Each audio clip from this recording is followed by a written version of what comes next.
യോഹന്നാന്റെ സുവിശേഷത്തെ കുറിച്ചാണ്. നമുക്ക് എല്ലാവർക്കും ഇഷ്ടമുള്ള സുവിശേഷമാണ്. പ്രത്യേകിച്ച് ആഹ്, ഇഷ്ടം തോന്നുന്ന സുവിശേഷമാണ് കൂടുതൽ ഇഷ്ടം. യോഹന്നാന്റെ സുവിശേഷം. ഇത് എഴുതപ്പെട്ടിരിക്കുന്നത് നിങ്ങളിത് പഠിച്ചതായിരിക്കും, എങ്കിലും ഒന്ന് ഓർപ്പിക്കാൻ വേണ്ടി പറയുന്നതാണ്. AD 80 മുതൽ 110 വരെയുള്ള കാലഘട്ടങ്ങളിലാണ് ഇതിന്റെ ഫോർമേഷൻ പീരീഡ് എന്ന് പറയുന്നത്. ഇത് നിങ്ങൾ കഴിഞ്ഞ ക്ലാസ്സിൽ കണ്ടിട്ടുണ്ടാകാൻ സാധ്യതയുണ്ട്. ആദ്യം ഒരാള് ഇത് എഴുതുന്നു. നമുക്കറിയാലോ, യോഹന്നാൻ മരിച്ചത് 99 AD നിന്നാണ് പറയപ്പെടുന്നത്. 99. അപ്പോ സാധാരണ പറയുന്നു 80 മുതൽ 110 വരെയുള്ള കാലങ്ങളിലാണ് ഈ സുവിശേഷം രൂപപ്പെട്ടിരിക്കുന്നത്. ആദ്യമായിട്ടത് യോഹന്നാൻ എഴുതുന്നു. പിന്നീട് അതിനെ ഒന്ന് എഡിറ്റ് ചെയ്യുന്നുണ്ട്. ഈ എഡിറ്റിംഗ് നടന്നിരിക്കുന്നത് 90-കളിൽ നിന്നാണ്. സാധാരണ അങ്ങനെ ഒരു എഡിറ്റിംഗ് നടന്നിട്ടുണ്ടെങ്കിൽ അത് 90-കളിൽ എന്ന് പറയുന്നു. യോഹന്നാൻ 99-ലാണ് മരിക്കുന്നത്. പിന്നീട് അതിന് ചില ഭാഗങ്ങൾ കൂട്ടിച്ചേർത്തായിരിക്കാം എന്ന് പണ്ഡിതന്മാർ പറയുന്നുണ്ട്. കൂട്ടിച്ചേർത്തു എന്ന് പറഞ്ഞാൽ നമ്മൾ കൂട്ടിച്ചേർത്തു ഇല്ല എന്നൊക്കെ പറയുമ്പോൾ ഓർത്തു കൊള്ളണം, സഭയുടെ കാനൻ വരുന്നത് 382-ലാണ്. അതിനു മുമ്പ് അത് ലിവിങ് ആയിട്ടുള്ള കമ്മ്യൂണിറ്റിയുടെ കയ്യിലിരിക്കുന്ന റിസോഴ്സ് ആണ്. ആ കമ്മ്യൂണിറ്റിയാണ് അതിനെ വളർത്തിക്കൊണ്ടിരുന്നതും അതിന് ചില കാര്യങ്ങളിൽ ചില ചെറിയ വ്യത്യാസങ്ങൾ വരുത്തിയിരുന്നത്. അത് ഫെയ്ത്ത് കമ്മ്യൂണിറ്റിയുടെ ഭാഗമാണ്, അല്ലാതെ ആരെങ്കിലും എടുത്തങ്ങ് ചെയ്യുന്നതല്ല. വിശ്വസിക്കുന്ന കമ്മ്യൂണിറ്റി ഇതിങ്ങനെയാണ് നമുക്ക് വേണ്ടത് എന്നുള്ള കണ്ടീഷനിലാണ്. അങ്ങനെ ഭാഗം കൂട്ടിച്ചേർത്ത് ഫൈനലായിട്ടുള്ള നമുക്ക് ടെസ്റ്റ് കിട്ടുന്നത് 110-ലാണ് ഇതിന്റെ പൂർണ്ണമായിട്ടും നടന്നിരിക്കുന്നു. 110 ടെസ്റ്റ് ആയി കഴിഞ്ഞിരിക്കുന്നു എന്നാണ് നമ്മൾ സാധാരണ മനസ്സിലാക്കുന്നത്. അതായത് AD 110 യോഹന്നാന്റെ സുവിശേഷം ഇന്നുള്ളതുപോലെ ഉണ്ട് എന്ന് നമ്മൾ മനസ്സിലാക്കുന്നു. ഇതിനിടയ്ക്ക് ആർക്കെങ്കിലും അവസാനം ചോദിക്കാൻ സമയം തരാം, കുറച്ച് സമയം. ഇനി വളരെ അവ്യക്തമായിട്ട് എന്തെങ്കിലും ഉണ്ടെങ്കിൽ ചോദിച്ചാൽ വിരോധമില്ല. ഇത് എഴുതിയത് ആരാണ്? യാക്കോബും യോഹന്നാനും എന്ന് പറഞ്ഞാൽ യോഹന്നാനാണ് എഴുതിയത്. സബദയുടെ പുത്രനായ യോഹന്നാന്, 12 പേരിൽ ഒരുവനാണ്. യോഹന്നാനാണെന്ന് നമുക്ക് എല്ലാവർക്കും അറിയാമല്ലോ. ഏറ്റവും അധികം താൻ സ്നേഹിക്കപ്പെട്ടു എന്ന് അവബോധം ഉണ്ടായിരുന്ന ശിഷ്യൻ. അതായത് ഇതാണ് വാസ്തവത്തിൽ എല്ലാവർക്കും ഒരു നല്ല ക്രിസ്തവ വിശ്വാസിക്ക് ഉണ്ടാകേണ്ട അവബോധമാണത്. എന്നെ ഏറ്റവും അധികം ഈശോ സ്നേഹിക്കുന്നു എന്നുള്ള ഒരു ബോധം. അങ്ങനെ അവബോധം ഉണ്ടായിരുന്ന യോഹന്നാനാണ് ഇത് എഴുതിയിരിക്കുന്നത്. ഇനി ഇത് ഒരാൾ എഡിറ്റ് ചെയ്യുന്നുണ്ടെങ്കിൽ, ഇത് യോഹന്നാനോ ആരെങ്കിലും, ആ ആൾക്കും ഈ അവബോധമുണ്ട്. അതുകൊണ്ട് സുവിശേഷം അത് ഒരു ഒറ്റ ഫ്ലോ ആയിട്ടാണ്. ഇനി ഇതൊന്നുമില്ല യോഹന്നാൻ തന്നെ ചെയ്തു നമുക്ക് വിചാരിക്കാം.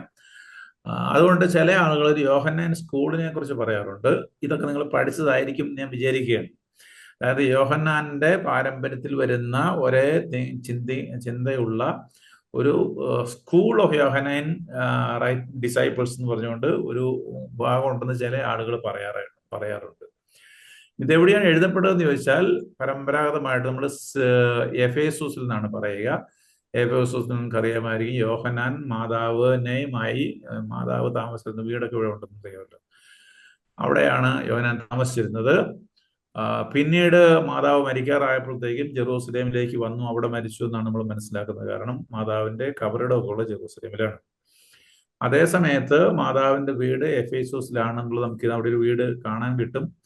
അത് ഗ്രീക്ക് ഓർത്തഡോക്സുകാരുടെ തന്നെ പാരമ്പര്യവുമാണ്. അതായത് അവരുടെ കമ്മ്യൂണിറ്റിയിലുള്ള ലൈവ് പാരമ്പര്യമാണ്. ഇത് രണ്ടും, മാതാവിന്റെ കബറിടവും ജെറൂസലത്തുള്ള കബറിടവും എഫേസൂസിലുള്ള വീടും, ഓർത്തഡോക്സുകാർ വളരെ ലൈവായിട്ട് കീപ്പ് ചെയ്യുന്ന പാരമ്പര്യം തന്നെയാണ്. അപ്പോ അവിടെയാണ് യോഹന്നാൻ ജീവിച്ചിരുന്നത്. അപ്പോ അവിടെ വെച്ച് ഇത് എഴുതപ്പെട്ടു എന്ന് പറയുന്നു. ഇത് നിങ്ങൾക്ക് അറിയാവുന്ന കാര്യമായിരിക്കും. നമ്മൾ ആഡ് ചെയ്തു എന്ന് പറയുന്നത് സാധാരണ, ഇതിന് ഒരു തെളിവ് അങ്ങോട്ട് പ്രൊഡ്യൂസ് ചെയ്യാനായിട്ടില്ല. പക്ഷെ ആഡ് ചെയ്തു എന്ന് സാധാരണ സ്കോളേഴ്സ് പറയുന്ന ഭാഗം, അതായത് പ്രോലോഗ് എന്ന് പറയുന്ന 1-ാം അധ്യായം 1 മുതൽ 18 വരെയുള്ള അതിന്റെ ആരംഭവും അതിന്റെ കൺക്ലൂഷൻ എപ്പിലോഗ് എന്ന് പറയുന്ന 21-ാം അധ്യായവുമാണ് ഈ കൂട്ടിച്ചേർത്തു എന്ന് പറയുന്നത്. ബാക്കി ഒരു സെക്ഷനായിട്ട് നിൽക്കുകയാണ്. പ്രോലോഗ് ഒരു ഇൻട്രൊഡക്ഷൻ, ഒരു അവതാരികയാണ്. അത് വേറൊരു സെക്ഷനായിട്ട് വേണം നിർത്താം. 21-ാം അധ്യായം, നമ്മൾ 20-ാം അധ്യായത്തിന്റെ 30-31 വായിച്ചാൽ ഈ സുവിശേഷത്തിന്റെ ലക്ഷ്യം എന്താണെന്ന് അവിടെ പറഞ്ഞിരിക്കുന്നതുകൊണ്ടാണ് ഇതൊരു എപ്പിലോഗ് കൂട്ടിച്ചേർത്തതായിരിക്കും എന്ന് പറയുന്നത്. പക്ഷെ നമുക്ക് ഇങ്ങനെയുള്ള ഈ പ്രോലോഗും എപ്പിലോഗും മാറ്റിക്കൊണ്ടുള്ള ഒരു ടെക്സ്റ്റും ഒരു സ്ഥലത്തും അവൈലബിൾ അല്ല എന്ന് പറഞ്ഞാൽ അങ്ങനെ ഒരു ടെക്സ്റ്റ് ഇല്ല. ഇതൊരു പണ്ഡിതന്മാരിങ്ങനെ സപ്പോസ് ചെയ്യുന്നു എന്ന് മാത്രമേ ഉള്ളൂ. അതിൽ തെളിവായിട്ട് എടുക്കാനൊന്നും ഉള്ള സാധനമില്ല. കാരണം അങ്ങനെയുള്ള ടെസ്റ്റുകൾ നമുക്ക് അവൈലബിൾ അല്ല എന്നുള്ള കാര്യം ഓർത്തുകൊള്ളണം. അതേ സമയത്ത് പഴയ മാനുസ്ക്രിപ്റ്റുകളിലൊക്കെ ഇല്ലാത്ത ഒരു ഭാഗം യോഹന്നാന്റെ സുവിശേഷത്തിൽ കിടക്കുന്നുണ്ട്. അത് 7-ാം അധ്യായം 53 മുതൽ 8-11 വരെയുള്ള ഭാഗങ്ങളാണ്. അത് നിങ്ങളുടെ ബൈബിൾ തുറന്നു നോക്കുകയാണെങ്കിൽ അതിന്റെ ആ ഭാഗത്ത് തന്നെ അത് എഴുതിയിട്ടുണ്ട്. അപ്പൊ നിങ്ങൾ ചോദിച്ചാൽ അതിന്റെ നോട്ടില് ഈ ഭാഗം പഴയ മാനുസ്ക്രിപ്റ്റുകൾ ഇല്ല എന്ന് അവിടെ ബൈബിളിൽ തന്നെ എഴുതി വെച്ചിട്ടുണ്ട്. അത് നിങ്ങൾ ടെസ്റ്റിനെ കുറിച്ചുള്ള പൊതുധാരണയ്ക്ക് വേണ്ടി പറഞ്ഞതാണ്. ഇനി ഇത്രയും കാര്യങ്ങളൊക്കെ നിങ്ങൾ പഠിച്ചിട്ടുണ്ടാകുമെന്ന് ഞാൻ വിചാരിക്കുന്നത്. 2-ാം സെക്ഷൻ കോഴ്സാണല്ലോ. ഇല്ലെങ്കിൽ ഇത്രയും കാര്യങ്ങൾ ഓർത്തിരിക്കുക. ഇത് അടിസ്ഥാനപരമായിട്ടുള്ള ഇൻഫർമേഷനാണ്. ഇനി ആരെങ്കിലും ടെസ്റ്റ് വായിക്കണം കേട്ടോ. യോഹന്നാന്റെ സുവിശേഷത്തിന്റെ ലക്ഷ്യം എന്താണ്, എന്തിനാണ് സുവിശേഷം എഴുതുന്നതെന്ന് വ്യക്തമായിട്ട് സുവിശേഷത്തിൽ തന്നെ പറഞ്ഞിട്ടുണ്ട്. അത് 20-ാം അധ്യായം 30-ഉം 31-ഉം വാക്യങ്ങളാണ്. നിങ്ങൾക്ക് അറിയാവുന്നതായിരിക്കും, എങ്കിലും വായിക്കണം. 20-ാം അധ്യായം 30-ഉം 31-ഉം വാക്യങ്ങൾ. ഈ ഗ്രന്ഥത്തിൽ എഴുതപ്പെടാത്ത മറ്റനേകം അടയാളങ്ങളും യേശു ശിഷ്യരുടെ സാന്നിധ്യത്തിൽ പ്രവർത്തിച്ചു. എന്നാൽ ഇവ തന്നെയും എഴുതപ്പെട്ടിരിക്കുന്നത് യേശു ദൈവപുത്രനായ ക്രിസ്തുവാണെന്ന് നിങ്ങൾ വിശ്വസിക്കുന്നതിനും അങ്ങനെ വിശ്വസിക്കുക നിമിത്തം നിങ്ങൾക്ക് അവന്റെ നാമത്തിൽ ജീവൻ ഉണ്ടാകുന്നതിനു വേണ്ടിയാണ്. ഇതാണ് ലക്ഷ്യം. എല്ലാ കാര്യമൊന്നും എഴുതിയിട്ടില്ല.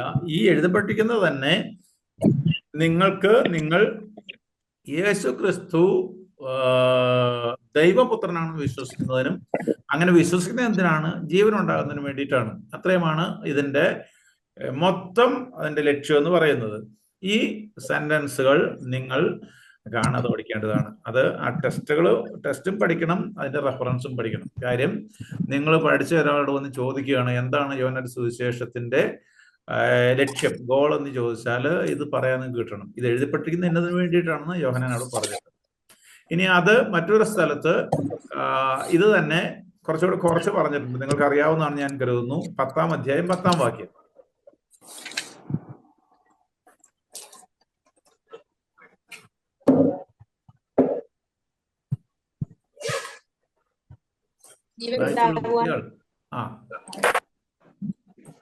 നിങ്ങൾക്ക് ജീവൻ ഉണ്ടാകുവാനും അത് സമൃദ്ധമായി നൽകുവാനും അത്രേ ഞാൻ വന്നിരിക്കുന്നത് ജീവൻ ഉണ്ടാകാൻ സമൃദ്ധം നൽകണം. അതായത് ഈശോയുടെ ഈ വരവും സുവിശേഷവും എല്ലാം ലക്ഷ്യം ജീവൻ നൽകുക എന്നുള്ളതാണ്.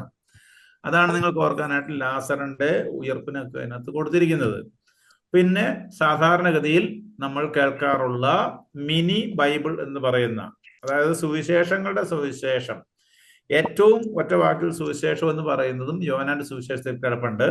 3-ാം അധ്യായം 16-ാം വാക്യം.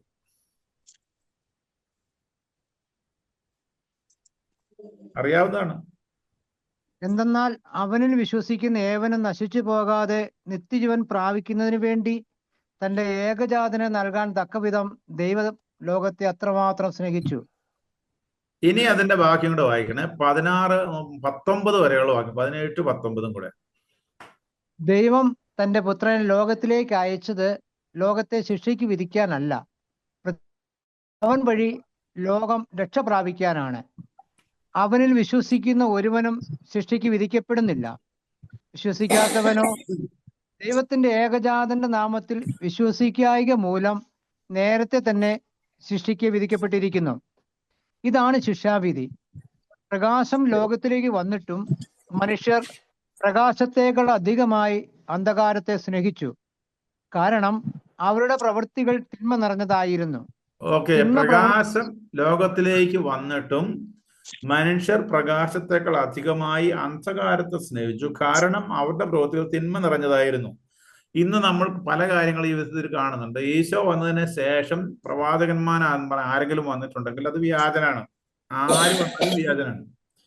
അങ്ങനെയുള്ള വ്യാജ പ്രവാചകന്മാരാണ് ഈ അന്ധകാരത്തിന്റെ പ്രവൃത്തികൾ ചെയ്തുകൊണ്ടിരിക്കുന്നത്. ഇതൊക്കെ സുവിശേഷത്തിൽ അവിടെ തന്നെ പറഞ്ഞു വെച്ചിട്ടുള്ള കാര്യം ഓർത്തുകൊള്ളണം. അവനിൽ വിശ്വസിക്കുന്ന ഒരുവനും നശിച്ചു പോകാതെ ജീവൻ പ്രാപിക്കുന്നതിന് വേണ്ടി തന്റെ ഏകജാതന നൽകാൻ തക്ക വിധം ദൈവം ലോകത്തെ അത്രമാത്രം സ്നേഹിച്ചു. ഇത് അറിയാവുന്ന ഞാൻ കരുതുകയാണ്, അറിയാത്തവർ കാണാതെ പഠിക്കണം. ഇത് മിനി ഗോസ്പൽ അല്ലെങ്കിൽ ഒറ്റ വാക്കിൽ സുവിശേഷം എന്തെന്ന് പറയുന്ന സാധനം ഇതാണ്. അതിനകത്ത് എല്ലാം ഉണ്ട്. ക്രിസ്തു ദൈവപുത്രനാണെന്നുണ്ട്, ദൈവപിതാവിന്റെ സ്നേഹമുണ്ട്, വിശ്വാസം ഉണ്ടെങ്കിൽ നിങ്ങൾ ജീവൻ പ്രാപിക്കുന്ന എല്ലാം അതിനകത്തുണ്ട്. അതാണ് എന്താണ് ഒരു ചെറിയ സുവിശേഷം അല്ലെങ്കിൽ അതിന്റെ സമ്മറി എന്ന് പറയുന്നത് അതാണ്.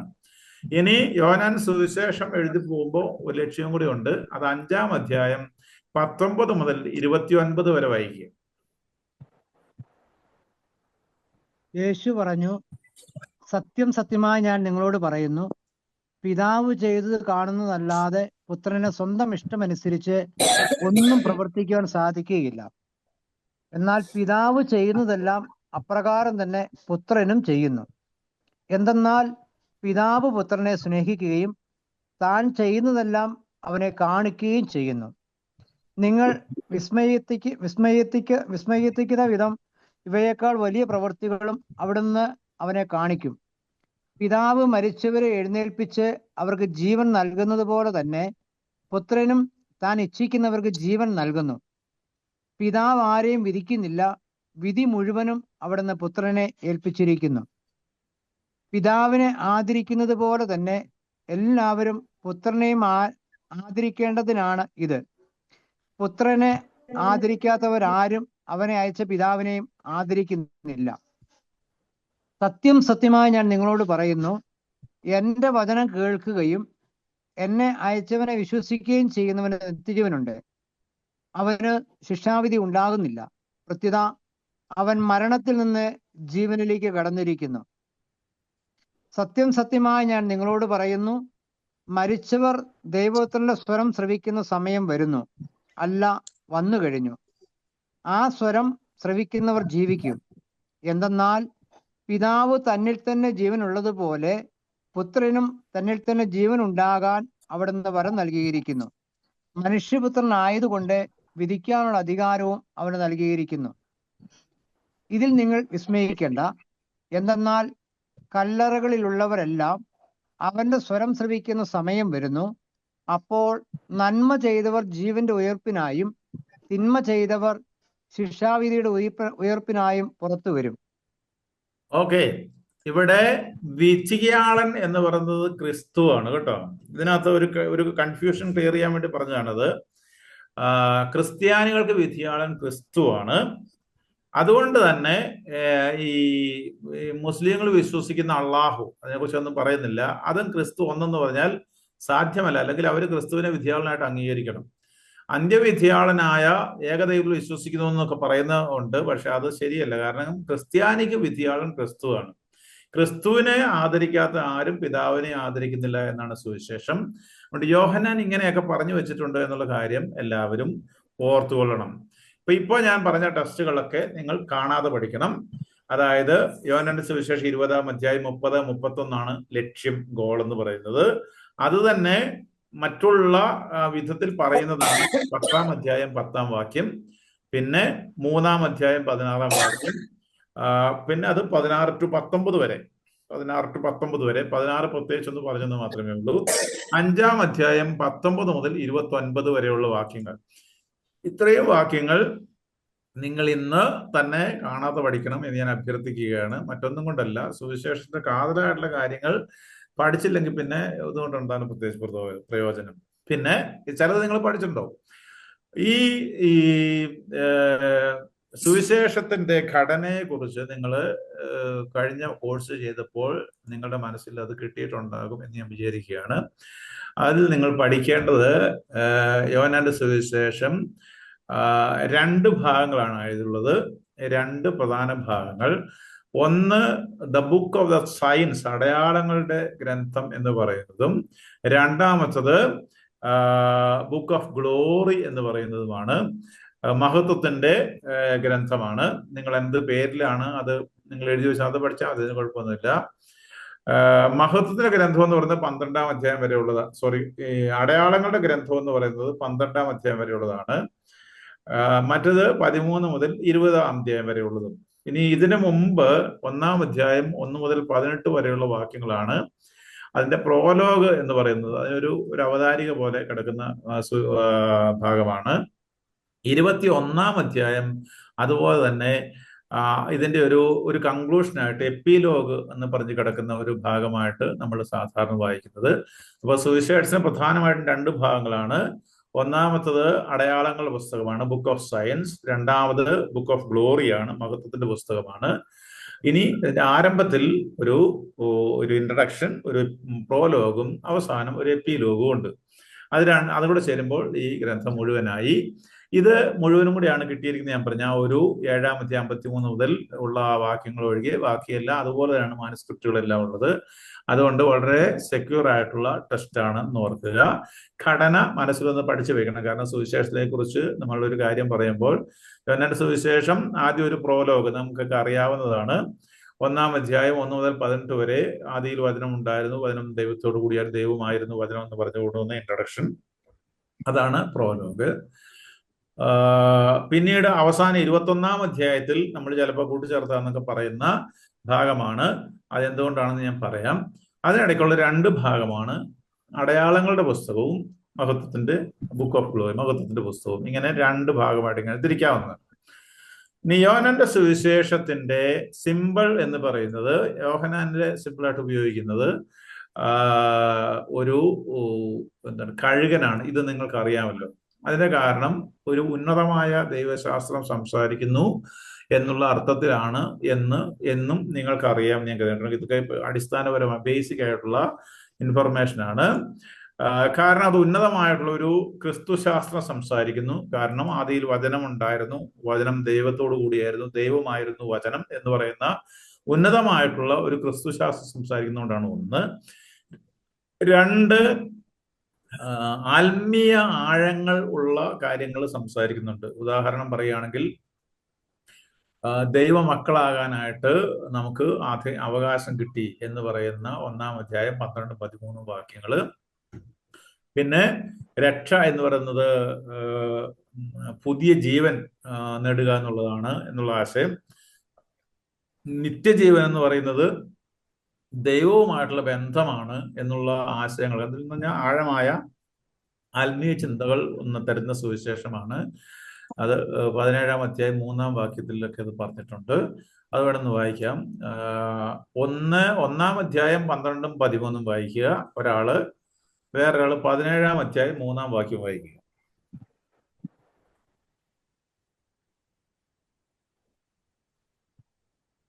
1, 12, 13. തന്നെ സ്വീകരിച്ചവർക്കെല്ലാം തന്റെ നാമത്തിൽ വിശ്വസിക്കുന്നവർക്കെല്ലാം ദൈവമക്കളാകാൻ അവൻ കഴിവ് നൽകി. അവർ ജനിച്ചത് രക്തത്തിൽ നിന്നോ ശാരീരിക അഭിലാഷത്തിൽ നിന്നോ പുരുഷന്റെ ഇച്ഛയിൽ നിന്നോ അല്ല, ദൈവത്തിൽ നിന്നോ. ഇങ്ങനെ ആഴമായിട്ടുള്ള ഒരു ആത്മീയത. 17:3 ഏകസത്യദൈവമായ അവിടുത്തെയും അങ്ങയച്ച യേശുക്രിസ്തുവിനെയും അറിയുക എന്നതാണ് നിത്യജീവൻ. അതാണ് നിത്യജീവൻ. ഇങ്ങനെ വളരെ ആഴമായിട്ടുള്ള ആത്മീയത സംസാരിക്കുന്നു. പിന്നെ ഒരു ദൈവികമായിട്ടൊരു ദർശനമുണ്ട്, അതായത് വളരെ ഉന്നതമായിട്ടൊരു ദർശനമുണ്ട്. പിന്നെ ഒരു ദൈവവുമായിട്ടുള്ള ഐക്യത്തിന് വേണ്ടിയിട്ടുള്ള ഒരു ഒരു ഒരു ആശയം ദൈവശാസ്ത്രമുണ്ട്. ഉദാഹരണം 15-ാം അധ്യായത്തിനുള്ള മുന്തിരി ചെടിയും ശാഖകളും ഒക്കെ പറയുന്നുണ്ട്. അതായത് ക്രിസ്തുവിൽ അടിയുറച്ചു നിൽക്കുന്ന ഒരു സംവിധാനത്തെ കുറിച്ചാണ് പറയുന്നത്. ഇങ്ങനെ ക്രിസ്തുവുമായിട്ടുള്ള കൃത്യമായ ഒരു ഐക്യം, ഇങ്ങനെയുള്ള കാര്യങ്ങൾ സംസാരിക്കുന്നതുകൊണ്ടാണ് ഉന്നതമായിട്ടുള്ള ദൈവശാസ്ത്രം എന്ന് പറയുന്നത്. ഇത് വരുന്നത് ഈ സിമ്പിളുകളൊക്കെ നമുക്കറിയാലോ, എസെക്കിയേലിന്റെ പുസ്തകത്തിൽ നിന്നാണ്. 1-ാം അധ്യായത്തിൽ തന്നെ എല്ലാ സുവിശേഷങ്ങൾക്കും ഈ പറയുന്ന സിമ്പിളുകൾ കൊടുത്തിരിക്കുന്നത്. ഇനി യോഹന്നാന്റെ സുവിശേഷത്തിന്റെ പശ്ചാത്തലത്തെ കുറിച്ച് പറയുമ്പോൾ, നിങ്ങൾ ഏത് വിധത്തിൽ ആണ് പഠിച്ചു പോയതെന്നോ അല്ലെങ്കിൽ എത്രമാത്രം പഠിച്ചോന്നോ എനിക്ക് ഇതിനെക്കുറിച്ച് ധാരണയില്ല. ഈ സുവിശേഷം അടിസ്ഥാനപരമായി ഈ ഈശോയുടെ കാലത്തുണ്ടായിരുന്ന ദേവാലയത്തിന്റെ ആ സമയത്ത് സെക്കൻഡ് ടെമ്പിൾ തിയോളജി എന്ന് പറയും, ആ കാലത്തുള്ള ആ ദൈവശാസ്ത്രവുമായിട്ട് ബന്ധപ്പെട്ടാണ് കിടക്കുന്നത്. പിന്നീട് അല്ലെങ്കിൽ അതുപോലെ തന്നെ ഈ യോഹന്നാന്റെ കാലഘട്ടത്തിലാണ് ഇത് ഈ ക്രിസ്തു വിശ്വാസികൾ യഹൂദ മതത്തിൽ നിന്ന് പുറത്താക്കപ്പെടുകയോ അല്ലെങ്കിൽ സെപ്പറേറ്റ് ചെയ്യപ്പെടുകയോ ചെയ്യുന്നത്, വേറൊരു ഭാഗമായിട്ട് മാറുന്നത്. ഈ സംഭവങ്ങളെല്ലാം കൂടെ കൂട്ടിച്ചേർന്ന ഒരു പശ്ചാത്തലത്തിൽ ഈ കാലഘട്ടത്തിന്റെ എല്ലാ ചിന്തകളും കാര്യങ്ങളും ഒക്കെ അന്ന് സുവിശേഷം പറഞ്ഞ യോഹന്നാന്റെ സുവിശേഷത്തിൽ കിടപ്പെട്ടത്. അതായത് നമ്മൾ ഒരു സുവിശേഷം പറയുമ്പോൾ ഒരു സമൂഹത്തോടാണല്ലോ സംസാരിക്കുന്നത്. അപ്പൊ ആ സമൂഹത്തിന്റെ ചിന്തകളും അവരുടെ പ്രശ്നങ്ങളും അവരുടെ ആകുലതകളും കാര്യങ്ങളെല്ലാം ഈ സുവിശേഷത്തിൽ സ്വാഭാവികമായിട്ടും അത് പ്രതിഫലിക്കും. അങ്ങനെയുള്ള കാര്യങ്ങൾ നമുക്ക് അടിസ്ഥാനപരമായി രണ്ടാം ദേവാലയം അതാണ് സെക്കൻഡ് ടെമ്പിൾ എന്ന് പറയുന്നത്. നമ്മൾ പറയുന്നത് രണ്ടാം ദേവാലയം ഈശോയുടെ കാലത്തുണ്ടായിരുന്ന ദേവാലയത്തിന്റെ കാലഘട്ടത്തിലുള്ള ദൈവശാസ്ത്രവുമായിട്ട് ബന്ധപ്പെട്ടാണ് കിടക്കുന്നതെന്ന് ഓർക്കുക. അന്ന് അടിസ്ഥാനപരമായിട്ട് അവർക്കുണ്ടായിരുന്നത് ഒരു ദേവാലയമാണ്, പിന്നെ ദേവാലയത്തിൽ നടക്കുന്ന തിരുനാളുകളാണ്. രണ്ട് കാര്യങ്ങൾ, ദേവാലയമുണ്ട്, അവിടെ നടക്കുന്ന തിരുനാളുകളുണ്ട്, അതുപോലെ ക്രിസ്ത്യാനികളുമായിട്ട് അടിപിടിയുണ്ട്, അല്ല വഴക്കുണ്ട്, കോൺഫ്ലിക്റ്റ് ഇങ്ങോട്ട് വരികയാണ്. അപ്പൊ ഈ കാര്യങ്ങളെല്ലാം സുവിശേഷത്തിൽ പ്രതിഫലിക്കും. ഒന്നാമത് ദേവാലയവുമായിട്ട് അടിസ്ഥാനപരമായിട്ട് പല കാര്യങ്ങളും ഈശോ യോഹന്നാന്റെ സുവിശേഷത്തിൽ മാത്രം സംസാരിക്കുന്നത് ഈ തിരുനാളുകളോടനുബന്ധിച്ചാണ്. നമുക്കറിയാമല്ലോ, ഓരോ ചാപ്റ്ററും കടന്നു പോകുമ്പോൾ ഓരോ തിരുനാൾ കാണാം. എന്ന് പറഞ്ഞാൽ ഈശോ ജെറൂസലത്തേക്ക് പോകും, തിരിച്ചു പോകും, ജെറൂസലത്തേക്ക് പോകും, തിരിച്ചു പോകും, ഇങ്ങനെയാണ് കിടക്കുന്നത്. ജെറൂസലേം ദേവാലയം യഹൂദരുടെ ഏക ദേവാലയമാണ്. പിന്നെ അവിടെയുള്ള തിരുനാളുകൾ അതുമായിട്ട് ബന്ധപ്പെട്ടാണ് ഈ സുവിശേഷം പറഞ്ഞു പോകുന്നത്. പിന്നെ യഹൂദരുമായിട്ടുള്ള ഈ കോൺഫ്ലിക്റ്റ് എന്ന് പറയുന്നത്. ഇതിന്റെ കാരണം എന്ത് എന്ന് ചോദിച്ചാൽ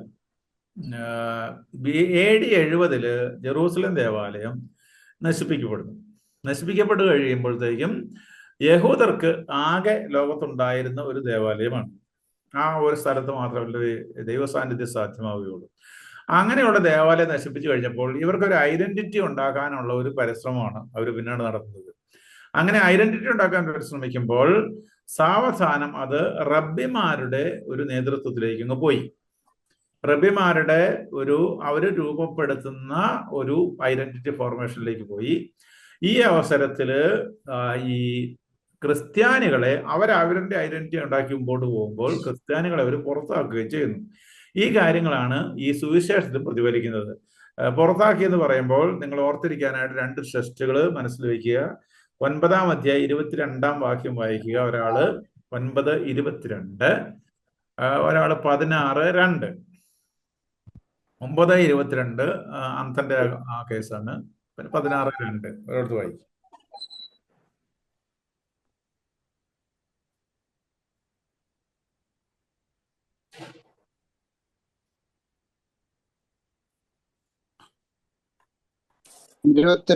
അവന്റെ മാതാപിതാക്കന്മാർ ഇങ്ങനെ പറഞ്ഞ് യഹൂദരെ ഭയന്നിട്ടാണ്. കാരണം യേശുവിനെ ക്രിസ്തു എന്ന് ആരെങ്കിലും പരസ്യമായി ഏറ്റു പറഞ്ഞാൽ അവനെ സിനഗോഗിൽ നിന്ന് പുറത്താക്കുമെന്ന് യഹൂദർ തീരുമാനിച്ചിരുന്നു. ഈശോയെ ക്രിസ്തുവായിട്ട് ആരെങ്കിലും ഏറ്റു പറഞ്ഞാൽ സിനഗോഗിൽ നിന്ന് പുറത്താക്കണമെന്ന് അവർ തീരുമാനിച്ചിരുന്നു എന്നുള്ള ഒരു കാര്യം പറയണമെങ്കിൽ ക്രിസ്ത്യാനികളെ സിനഗോഗിൽ നിന്ന് പുറത്താക്കുന്ന ഒരു കോണ്ടെക്സ്റ്റ് ഉണ്ടായിരിക്കണമെന്നാണ് സാധാരണ പണ്ഡിതന്മാർ കരുതുന്നത്. അതായത് നമുക്കൊരു സംഭവം ഉണ്ടാകാതെ അതിനെ കുറിച്ച് പറയാൻ ബുദ്ധിമുട്ടാണല്ലോ. അപ്പോൾ ഈശോയുടെ കാലത്ത് വരുമ്പോൾ ഇങ്ങനെ യോഹന്നാന്റെ സുവിശേഷം എഴുതുന്ന സമയത്ത് ഈ പുറത്താക്കുന്ന ഒരു നടപടിക്രമം, ക്രിസ്തുവിനെ ആരെങ്കിലും ഏറ്റു പറഞ്ഞാൽ അവനെ പുറത്താക്കുക എന്നുള്ളൊരു ക്രമം നടന്നിരുന്നു എന്നാണ് പറഞ്ഞത്. ഇനി 16:2 വായിച്ച്. ഒരു മിനിറ്റ്, ഇതിലോട്ടൊരു കൂട്ടിയൊരു കാര്യം. മാത്യൻ ഗോസ്പലിൽ ഇതുപോലെ തന്നെ ഉണ്ടല്ലോ, മത്തായി എഴുതിയിരിക്കുന്ന അവരുടെ സിനഗോഗുകളിൽ നിന്നാണല്ലോ വന്നിരിക്കുന്നത്. അതും ആ കാലഘട്ടത്തിൽ ഉണ്ടായിരുന്നല്ലോ ഈ ഒരു സിനഗോഗുകളിൽ നിന്ന് പുറത്താക്കുന്നത്. ആ റെഫറൻസിൽ അവിടെ ഉണ്ടല്ലോ. അതും ഉണ്ടാവാം. ഇത് ഇവിടെ കൃത്യമായിട്ടേ ഒരു റെഫറൻസ് മറ്റേ കൃത്യമായിട്ട് പറയാനായിട്ട് ഞാനിപ്പം ഈ ഒരു റെഫറൻസ് ഒരു കാര്യം വന്നാൽ സാധാരണഗതിയിൽ അതിനെ കോണ്ടെക്സ്റ്റ് അത് വരുന്നത് സുവിശേഷം എഴുതുമ്പോഴേ, അതുകൊണ്ട് അവിടെ അത് ഉണ്ടാവണം. ഇനിയിപ്പോൾ അത് വിശദീകരിച്ച് പറയാനിപ്പോൾ ആളല്ല, കാരണം ഞാൻ അതിനെക്കുറിച്ച് ഇപ്പോൾ അങ്ങോട്ട് ഓഫായിട്ട് പറയാൻ പറ്റില്ലാത്തതുകൊണ്ടാണ്. ഇവിടെ ഇങ്ങനെയാണ് ഇതിനെ കണക്കാക്കുന്നത്. നമ്മൾ സുവിശേഷത്തിൽ നിങ്ങളിപ്പോൾ പഠിക്കുന്ന ഒരാളുകളായതുകൊണ്ട് നമ്മൾ സാധാരണ നമ്മൾ ഈ ആത്മീയമായിട്ട് കേൾക്കുന്നതിന് കുറച്ചും കൂടി മുകളിലോട്ടാണ് നിൽക്കുന്നത്. എന്ന് പറഞ്ഞാൽ കുറച്ചും കൂടി നമ്മളിതിനെ ഈ ശാസ്ത്രീയമായിട്ട് പഠിക്കുന്നത്. ആ അവസരത്തിലാണ് നമ്മൾ ഈ ടെസ്റ്റുകൾ ഇങ്ങനെ എടുത്തിട്ട് ഇതിങ്ങനെ പറയുന്നതിന്റെ പുറകിൽ ഇങ്ങനെ ഒരു കാരണമുണ്ടെന്ന് പറയുന്നത്. ഇനി അടുത്ത ടെസ്റ്റ് വായിച്ച്. അവർ നിങ്ങളെ സിനഗോഗുകളിൽ നിന്ന് പുറത്താക്കും, ആ നിങ്ങളെ കൊല്ലുന്ന ഏവനും താൻ ദൈവത്തിന് ബലിയർപ്പിക്കുന്നു എന്ന് കരുതുന്ന സമയം വരുന്നു. ഇവിടെയും സിനഗോഗിൽ നിന്ന് പുറത്താക്കുന്ന കാര്യം പറയുന്നുണ്ട്. അതുകൊണ്ട് തന്നെ ഈശോയുടെ കാലത്ത് എന്തായാലും പുറത്താക്കിയിരുന്നില്ലല്ലോ, അല്ലെങ്കിൽ ശിഷ്യന്മാരുടെ കാലത്ത് ബേസിക് ആയിട്ട് അവരുണ്ടായിരുന്ന ആ ആദ്യ കാലത്ത് ഇവരെ പുറത്താക്കുന്ന ഒരു നടപടിയായിട്ട് വന്നിട്ടില്ല. അതുകൊണ്ട് ഈ യോഹന്നാന്റെ സുവിശേഷത്തിൽ ഇങ്ങനെ നിൽക്കുന്നത് കൊണ്ട് ഈ ഒരു പശ്ചാത്തലം ഉണ്ടെന്ന് വിചാരിക്കണം. ഇനി ഇത് കഴിഞ്ഞപ്പോ ഈ യഹൂദർക്ക് ഇങ്ങനെ വലിയൊരു ബ്ലോ ഉണ്ടായി കഴിഞ്ഞപ്പോ അവരെന്ത് ചെയ്തു? അവരുടെ അടിസ്ഥാനപരമായിരുന്ന കാര്യങ്ങളൊക്കെ മാറ്റി ഷിഫ്റ്റ് ചെയ്ത് വേറെ കാര്യത്തിലേക്ക് മാറ്റി. ഉദാഹരണം പറയുകയാണെങ്കിൽ ദേവാലയത്തിൽ ഒരു ദിവസം 2 നേരം പ്രഭാത ബലിയും സായന ബലിയും വേണമെന്ന് പുറപ്പാട് ദിവസം 29-ാം അധ്യായം 38 മുതൽ 42 വരെ സംഖ്യയുടെ പുസ്തകം 28-ാം അധ്യായം 3 മുതലുള്ള വാക്യങ്ങളിലെല്ലാം പറഞ്ഞിട്ടുണ്ട്. ദേവാലയത്തിൽ പ്രഭാത ബലിയുമുണ്ട്, സായന ബലിയുമുണ്ട്. ഇത് നടക്കാതെ ആയപ്പോ, ദേവാലയം ഇല്ലാതെ നടക്കാതെ ആയപ്പോ അവരെന്ത് ചെയ്തു? അവര് ദിവസം 3 നേരത്തെ പ്രാർത്ഥന ഇൻട്രൊഡ്യൂസ് ചെയ്തു യഹൂദമതത്തിൽ. അപ്പോ ദേവാലയത്തിലെ ബലിക്ക് പകരം പ്രാർത്ഥന ഇൻട്രൊഡ്യൂസ് ചെയ്തു. അതിനടിസ്ഥാനമായിട്ട് അവരെടുത്തത് ഹോശയുടെ പുസ്തകം 14-ാം അധ്യായം 2-ാം വാക്യമാണ്. അത് നിങ്ങളുടെ അധരത്തിന്റെ സ്തുതിപ്പുകൾ ബലിയാണ് അർപ്പിക്കേണ്ടത് എന്നുള്ളത്. പിന്നെ ഈ ടെമ്പിള് പോയി കഴിഞ്ഞപ്പോ ടെമ്പിളിന്റെ പ്രാധാന്യം അവർ സിനഗോഗിലേക്ക് കൊടുത്തു. സിനഗോഗ് നേരത്തെ ഉണ്ടായിരുന്നു, പക്ഷേ സിനഗോഗിന് കുറച്ചും കൂടെ പ്രാധാന്യം കിട്ടി. സിനഗോഗിലാണ് ഇവരുടെ പ്രാർത്ഥനകളൊക്കെ നടക്കുന്നത്. അതുപോലെ ബെയ്ത്ത് മിദ്രാഷ് എന്ന് പറയുന്ന ഇവര് ഈ വചനം പഠിക്കുന്ന സ്ഥലങ്ങളിലും അത് ഈ സാക്രിഫൈസിന് പകരം നിന്നു. പിന്നെ അധികാരം പുരോഹിതന്മാരിൽ നിന്ന് റബ്ബിമാരിലേക്ക് മാറി. ഈ ദേവാലയത്തില് പുരോഹിതന്മാരായിരുന്നു അധികാരികളെങ്കിൽ ഇപ്പൊ അത് പഠിച്ച പണ്ഡിതന്മാരായി അധികാരികൾ, സമൂഹത്തിന്റെ അധികാരികളായി. പിന്നെ അവര് എങ്ങനെയാണ് പാപപരിഹാരം കിട്ടുക? അതിനാണല്ലോ അവര് സാക്രിഫൈസ് ചെയ്തിരുന്നത്, അതായത് ബലി അർപ്പിച്ചിരുന്നത്. അതിന് ആവശ്യമായിരിക്കുന്നത് അനുതാപമാണ്, പ്രാർത്ഥനയാണ്, ചാരിറ്റി പ്രവർത്തനങ്ങളാണ്, നല്ല പ്രവൃത്തികൾ ചെയ്യുന്നതാണ് എന്നുള്ള പുതിയൊരു ദൈവശാസ്ത്രം ഡെവലപ്പ് ചെയ്തു. പല ഇവരുടെ ഈ കർമ്മങ്ങള്, റിച്വൽസ് ആയിട്ടുള്ള ലിറ്റർജിക്കൽ ആയിട്ടുള്ള കർമ്മങ്ങൾ അത് മറ്റു പലരും അഡ്ജസ്റ്റ് ചെയ്തു. അതായത് പെസഹ ആചരണത്തിന് പകരം അവര് ഈ ദേവാലയത്തിൽ നടന്നുകൊണ്ടിരുന്ന പെസഹ ബലിക്ക് പകരം പാസവർ സേദർ എന്ന് പറയുന്ന പാസവർ സെലിബ്രേഷൻ ഇൻസ്റ്റിറ്റ്യൂട്ട് ചെയ്തിട്ട് പുരോഹിതന്റെ ഈ ബ്ലെസ്സിങ് ദേവാലയത്തിൽ കൊടുത്തിരുന്നത് സിനഗോഗിൽ കൊടുത്തു തുടങ്ങി. ഇങ്ങനെ പല മാറ്റങ്ങൾ അവര് യഹൂദര് മാറ്റിയെടുത്തു. ഇനി അതേപോലെ തന്നെ ഏറ്റവും പ്രധാനപ്പെട്ട ഒരു മാറ്റം വന്നതാണ് ഇവര് ഈ സ്ക്രിപ്ചറിന്റെ കാനലിലേക്ക് മൂവ് ചെയ്യുക എന്ന് പറയുന്നത്. ടെമ്പിളിന്റെ സ്ഥാനത്ത് ടെക്സ്റ്റ് എടുക്കുന്ന, അതായത് ടെക്സ്റ്റ് ബേസിസ് ആയിട്ട് മാറുന്ന ഒരു സംവിധാനത്തിലേക്ക് യഹൂദ മതം മാറി. ഇവിടെയാണ് നമ്മൾ യോഹന്നാന്റെ സുവിശേഷം സെറ്റ് ചെയ്തത്. അതായത് യോഹന്നാന്റെ കമ്മ്യൂൺ സമൂഹവും, അതായത് യഹൂദരും, അതിനകത്ത് തന്നെ ഉണ്ടായിരുന്ന മിനിംസ് എന്ന് പറയുന്ന ക്രിസ്തുവിൽ വിശ്വസിക്കുന്ന യഹൂദരും, അവര് വലിയൊരു നാശത്തിന് മുമ്പിൽ വന്ന് നിൽക്കുകയാണ്. ടെമ്പിള് നശിച്ചു, അവരുടെ ദേവാലയം നശിച്ചു കഴിഞ്ഞപ്പോൾ യഹൂദർ ക്രിസ്തുവിനെ ഏറ്റുപറഞ്ഞവരെ പുറത്താക്കുന്ന ഒരു സാഹചര്യം. അതേ സമയത്ത് അവരുടെ ഐഡന്റിറ്റി ഉണ്ടാക്കുകയാണ്, ദേവാലയത്തിന് പകരമുള്ള സംവിധാനങ്ങൾ. ഇപ്പൊ ഇവിടെ സ്വാഭാവികമായിട്ടും ഒരു ആവശ്യം വരും, ഇവരുടെ ഐഡന്റിറ്റി അഫേം ചെയ്യണം. തങ്ങൾ ആരാണ്, തങ്ങൾ എന്താണ് വിശ്വസിക്കുന്നത്, തങ്ങൾ എന്താണ് എത്തിച്ചേരുന്നത് എന്നുള്ള കാര്യം അഫേം ചെയ്യേണ്ട ഒരു സിറ്റുവേഷൻ വന്നപ്പോഴാണ് യോഹന്നാൻ സുവിശേഷം എഴുതുന്നത്. അപ്പൊ അതിനകത്ത് ഈ ക്രിസ്ത്യാനിയുടെ ഐഡന്റിറ്റി ഫോർമേഷൻ എല്ലാം കിടപ്പുണ്ടാവും. ഇതാണ് സുവിശേഷത്തിന്റെ അടിത്തറയിൽ നിൽക്കുന്നതെന്ന് ഓർക്കുക. അപ്പൊ ഈ കോണ്ടെക്സ്റ്റ്, ഐഡന്റിറ്റി ഫോർമേഷന്റെ കോണ്ടെക്സ്റ്റ്, ഇവിടെ നിന്ന് നമ്മൾ സുവിശേഷം വായിക്കുമ്പോൾ എന്താണെന്ന് കാണാം. ഇവിടെയാണ് നമ്മൾ യോഹന്നാന്റെ സുവിശേഷം 4-ാം അധ്യായം 21, 23, 24 വായിക്കണം.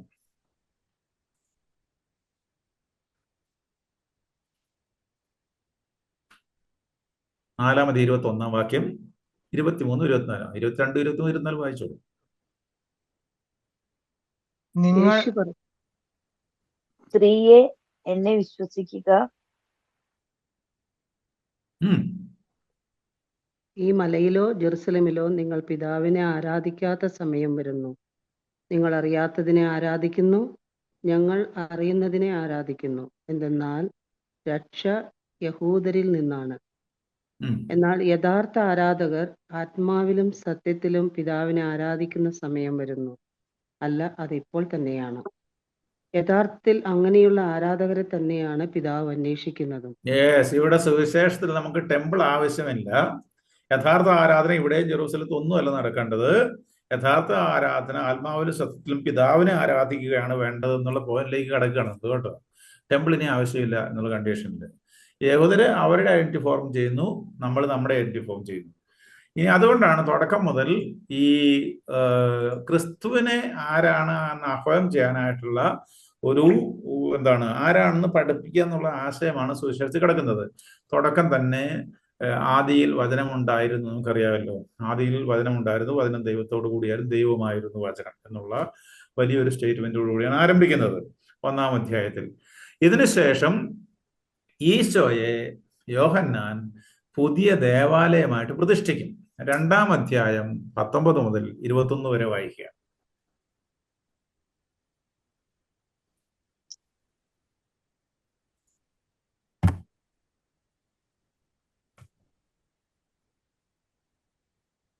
യേശു മറുപടി പറഞ്ഞു, നിങ്ങൾ ഈ ദേവാലയം നശിപ്പിക്കുക, 3 ദിവസത്തിനകം ഞാനത് പുനരുദ്ധരിക്കും. യഹൂദർ ചോദിച്ചു, ഈ ദേവാലയം പണിയാൻ 46 സംവത്സരം എടുത്തു, വെറും 3 ദിവസത്തിനകം നീ അത് പുനരുദ്ധരിക്കുമോ? എന്നാൽ അവൻ പറഞ്ഞത് തന്റെ ശരീരമാകുന്ന ആലയത്തെ പറ്റിയാണ്. അവൻ മരിച്ചവരിൽ നിന്നും ഉയർപ്പിക്കപ്പെട്ടപ്പോൾ അവന്റെ ശിഷ്യന്മാർ അവർ ഇത് പറഞ്ഞിട്ടുണ്ടായിരുന്നു എന്ന് ഓർമ്മിക്കുകയും അങ്ങനെ വിശുദ്ധ ലിഖിതവും യേശു പ്രസ്താവിച്ച വചനവും വിശ്വസിക്കുകയും ചെയ്തു. ഇവിടെ യോഹന്നാന്റെ സുവിശേഷത്തിൽ ഈശോ പറഞ്ഞ കാര്യം, അതായത് ക്രിസ്തു ആണ് പുതിയ ദേവാലയം എന്നുള്ള ആശയം അങ്ങ് അഫം ചെയ്തിരിക്കുകയാണ്. ഇനി മറ്റേ ആലയം നമുക്ക് ആവശ്യമില്ല. അതിന്റെ ഭാഗമായിട്ടാണ് യോഹന്നാന്റെ സുവിശേഷത്തിൽ ഈ ദേവാലയ ശുദ്ധീകരണം ആദ്യം കൊണ്ട് കണ്ടിരിക്കുന്നത്. മറ്റ് സുവിശേഷങ്ങളിൽ ഹിസ്റ്റോറിക്കൽ നറേറ്റീവാണ്, അതായത് ചരിത്രപരമായിട്ട് ശരി അതായിരിക്കും. സുവിശേഷകൻ ഈശോ സുവിശേഷം ഗലീലയിൽ പ്രസംഗിച്ചിട്ട്, മർക്കോസിന്റെ സുവിശേഷത്തെ ക്രമം ഗലീലയിൽ പ്രസംഗിച്ചിട്ട് പിന്നെ സാധാരണ ജെറൂസലേമത്തേക്ക് പോയി. അവിടെ ചെല്ലുമ്പോൾ ഈ ദേവാലയത്തിൽ ഈ കാണുന്ന ദൈവജാലം നിരക്കാത്ത കാര്യങ്ങളെ കണ്ടു കഴിഞ്ഞപ്പോഴത്തേക്കും അവരെ അടിച്ചോടിക്കുന്നു. അത് ഈശോയുടെ മരണത്തിന് കാരണമാകും. അതാണ് ചരിത്രപരമായിട്ട് എങ്ങനെ നടന്നു എന്നുള്ള ആ ഒരു കാഴ്ച നോക്കുകയാണെങ്കിൽ അത് ഐ വിറ്റ്നസ് റിപ്പോർട്ട് വേണം കണക്കാക്കാം. ഇവിടെ അങ്ങനെയല്ല.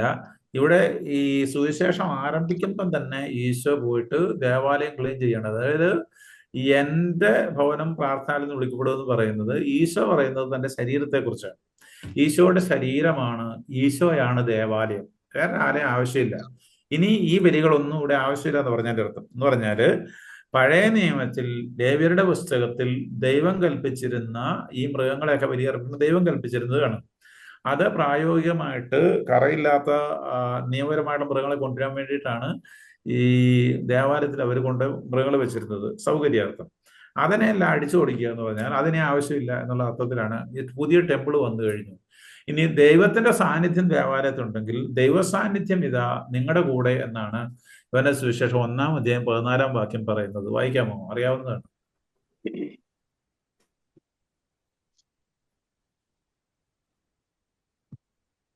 വചനം മാംസമായി നമ്മുടെ ഇടയിൽ വസിച്ചു, അവന്റെ മഹത്വം നമ്മൾ ദർശിച്ചു.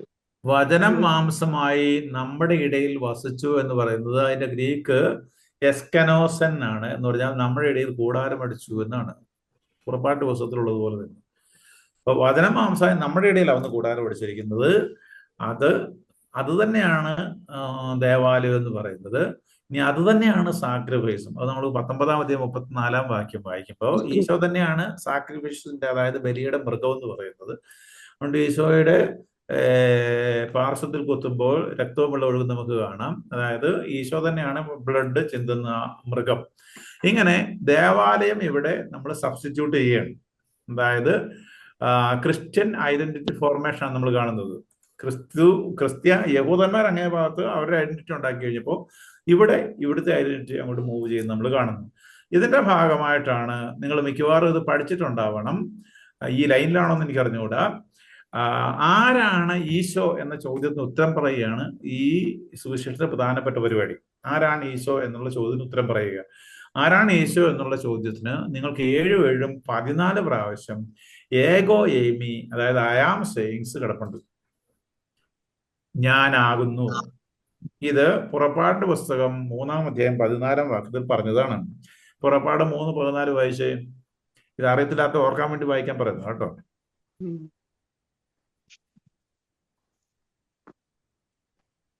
പുറപ്പാട് 3:14.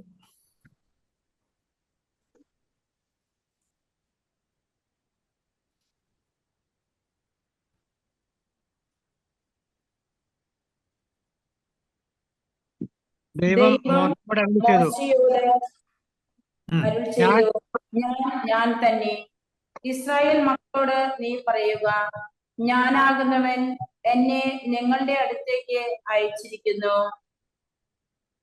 ഓക്കെ, ഇതായിരിക്കും എന്നേക്കും എന്റെ നാമധേയം എന്റെ പുറകെ വരുന്ന വാക്യത്തിൽ കിടപ്പുണ്ട്. ഞാൻ തന്നെ എന്ന് പറയുന്ന ഈ യഹിയ അഷർ യഹിയ എന്ന് പറയുന്ന ഈ ഭാഗത്തെ ഗ്രീക്ക് തർജ്ജമയായിട്ടുള്ള സപ്തതിയിൽ എഗോ ഏമി എന്നാണ് തർജ്ജമ ചെയ്തിരിക്കുന്നത്. ഈ എഗോ ഏമിയാണ് യോഹന്നാൻ അബ്സല്യൂട്ട് ആയിട്ട്, അതായത് ഉപാധികളില്ലാതെ അബ്സല്യൂട്ട് സ്റ്റേറ്റ്മെന്റ് ആയിട്ട് 7 പ്രാവശ്യം ഉപയോഗിക്കുന്നത്. അതായത് നിങ്ങൾക്കത് മലയാളത്തിൽ കൃത്യമായിട്ട് കിട്ടുകയില്ല അതിന്റെ ഉപയോഗം. നിങ്ങൾ 6-ാം അധ്യായം 20-ാം വാക്യം എടുത്തേ.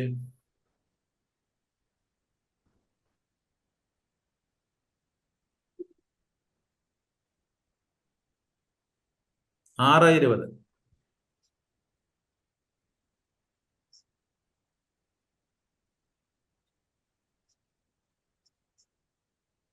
അവൻ അവരോട് പറഞ്ഞു, ഞാനാണ്, ഭയപ്പെടേണ്ട.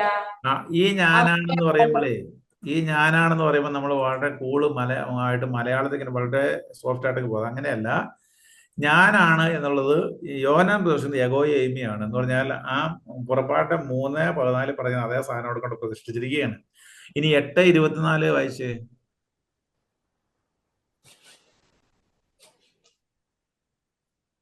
ഞാൻ ഈ ലോകത്തിൻ്റെതല്ല, നിങ്ങളുടെ പാപങ്ങളിൽ മരിക്കും എന്ന് ഞാൻ നിങ്ങളോട് പറഞ്ഞു. എന്തെന്നാൽ ഞാൻ തന്നെ എന്ന് വിശ്വസിക്കുന്നില്ലെങ്കിൽ നിങ്ങൾ നിങ്ങളുടെ പാപങ്ങളിൽ മരിക്കും. ഞാൻ തന്നെ എന്ന് പറയുന്നത് ദാറ്റ് ഐ ആം, അതായത് ഈ എഗോയമി തന്നെ അവിടെ കൊണ്ട് പ്രയോഗിച്ചിരിക്കുകയാണ്. ഞാൻ തന്നെ, അതായത് പുറപ്പാട് പുസ്തകത്തിൽ 3:14 പറഞ്ഞ ഞാൻ തന്നെ എന്ന് നിങ്ങൾ വിശ്വസിക്കുന്നില്ലെങ്കിൽ നിങ്ങളുടെ പാപങ്ങൾ നിങ്ങൾ മരിക്കും. 8:28. അതുകൊണ്ട് യേശു പറഞ്ഞു, നിങ്ങൾ മനുഷ്യപുത്രനെ ഉയർത്തിക്കഴിയുമ്പോൾ ഞാൻ തന്നെ എന്നും ഞാൻ സ്വമേധയാ ഒന്നും പ്രവർത്തിക്കുന്നില്ല. ഞാൻ തന്നെ, അതായത് എഗോ ഏമി. 8:58. യേശു പറഞ്ഞു, സത്യം സത്യമായി ഞാൻ നിങ്ങളോട് പറയുന്നു, അബ്രാഹം ഉണ്ടാകുന്നതിന് മുൻപ് ഞാനുണ്ട്. എഗോ ഏമി അവിടെ തന്നെ അത് കിടക്കുകയാണ്. 13:19.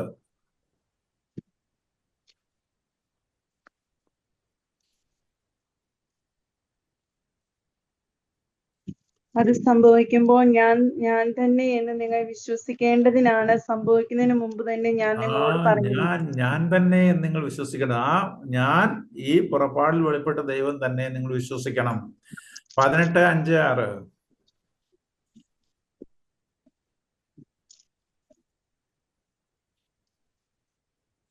അവർ പറഞ്ഞു, നസ്രായനായ യേശുവിനെ. യേശു പറഞ്ഞു, അത് ഞാനാണ്. അവനെ ഒറ്റിക്കൊടുത്ത അത് ഞാനാണെന്ന് മലയാളത്തിൽ പറയുമ്പോൾ ചുമ്മാ അങ്ങ് പോവുകയാണ്. ഞാൻ തന്നെ, ഈ പറയുന്ന ഒരേ സ്റ്റേറ്റ്മെന്റ് അവിടെ എല്ലാം ഇട്ട് യോഹന്നാൻ കിട്ടിയിരിക്കുന്നത്. അങ്ങനെ 7 പ്രാവശ്യം അബ്സല്യൂട്ട് ആയിട്ട് ഞാൻ തന്നെ എന്നുള്ള സാധനം യോഹന്നാൻ സുവിശേഷത്തിൽ കിടപ്പുണ്ട്. ഇനി ഇതിനോടുകൂടി 7 പ്രാവശ്യം മറ്റു കാര്യങ്ങളും കിടപ്പുണ്ട്. അത് ഞാനായിട്ട് നീട്ടിക്കൊണ്ടു പോകുന്നില്ല. 6:35 ഞാൻ ജീവന്റെ അപ്പമാണ് എന്ന് പറഞ്ഞിട്ടുണ്ട്. അത് ആവർത്തിച്ച് പറഞ്ഞിട്ടുണ്ട് ആ വചനഭാഗത്ത്. 8-ാം അധ്യായം 12-നകത്ത് അതുപോലെ 9-5 വരെ ചേർന്ന് പോകുന്നതാണ് ഞാൻ ലോകത്തിലെ പ്രകാശമാണെന്ന് പറഞ്ഞിട്ടുണ്ട്. ഇത് പറയുന്നത് എഗോയിമി സ്റ്റേറ്റ്മെന്റ്സ് എന്താ പറയുക, ഒരു പ്രെഡിക്കേറ്റ് ഉപയോഗിച്ച് പറയുന്നതാണ്, ഒരു വെർബ് ഉപയോഗിച്ച് പറയുന്നതാണ്. പിന്നെ ഞാൻ വാതിലാണ്, ആടുകൾക്ക് വാതിലാണെന്ന് 10-ാം അധ്യായം 7-9 വാക്യങ്ങൾ പറഞ്ഞിട്ടുണ്ട്. ഞാൻ നല്ല ഇടയനാണെന്ന് 10, 11, 14 പറഞ്ഞിട്ടുണ്ട്. ഞാൻ പുനരുത്ഥാനവും ജീവനുമാണ് എന്ന് 11, 25 പറഞ്ഞിട്ടുണ്ട്. ഞാൻ വഴിയും സത്യവും ജീവനുമാണ് എന്ന് 14:6 പറഞ്ഞിട്ടുണ്ട്. ഞാൻ മുന്തിരിച്ചെടിയും പിതാവ് കൃഷിക്കാരനുമാണെന്നുള്ള കാര്യം 15-ാം അധ്യായം 1 ബാക്കി പറഞ്ഞിട്ടുണ്ട്. ഇങ്ങനെ ഐ ആം സ്റ്റേറ്റ്മെന്റ്സ്, ഞാനാകുന്നു എന്നുള്ള സ്റ്റേറ്റ്മെന്റ്സ് 7 പ്രാവശ്യം അബ്സല്യൂട്ട് ആയിട്ടും പിന്നെ 7 പ്രാവശ്യം പ്രെഡിക്കേറ്റ് കൂട്ടിയും കിടപ്പുണ്ട്. ഇതിനകത്ത് യോഹന്നാൻ തുടർച്ചയായിട്ട് പരിശ്രമിച്ചുകൊണ്ടിരിക്കുന്നത് മോശയ്ക്ക് വെളിപ്പെട്ടതും ജെറൂസലേം ദേവാലയ സാന്നിധ്യം ഉണ്ടായിരുന്നു എന്ന് പറയുന്ന ദൈവം ഇതാ ഇവിടെ നിങ്ങളുടെ ഇടയിൽ വചനം മാംസമായി നമ്മളിൽ വസിച്ചു എന്ന കാര്യം പറയാൻ വേണ്ടിയിട്ടാണ്. ഐഡന്റിറ്റി ഫോർമേഷന്റെ ഭാഗമാണ്. ഇതിന്റെ ഭാഗമായിട്ട് പിന്നെ വന്നപ്പോൾ പിന്നീട് തുടർച്ചയായിട്ട് റീപ്ലേസ്മെന്റ് എന്ന് പറയുന്ന സാധനങ്ങൾ വരുന്നുണ്ട് ഇവിടെ. ഇനി സുവിശേഷം അറച്ച് ഒത്തിരി ഉണ്ട് കേട്ടോ. റീപ്ലേസ്മെന്റ് എന്ന് പറഞ്ഞാൽ നമ്മളിപ്പോൾ ഇങ്ങനെ ഒരു കാര്യം ചെയ്യുന്നുണ്ട്. ഇപ്പോൾ യഹൂദര് ദേവാലയത്തിന് പകരം അവർ സിനഗോഗ് റീപ്ലേസ് ചെയ്തെന്ന് പറഞ്ഞു. പെസഹായ്ക്ക് പകരം സാക്രിഫൈസ് പകരം ഷേദർ ഇങ്ങനെ ചെയ്തു എന്ന് പറഞ്ഞു.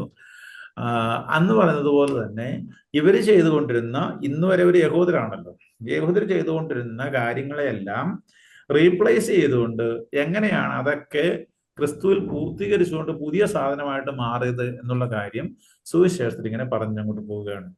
അത് കാരണം ഇത് പുതിയ ദേവാലയമാണ്, പുതിയ ദൈവസാന്നിധ്യമാണ്, പുതിയ ബലിമൃഗമാണ്, പുതിയ കാഴ്ചപ്പാടാണ്. ഇങ്ങനെ ഉന്നതമായിട്ടുള്ള കാഴ്ചപ്പാടാണ് കൊടുക്കുന്നത്.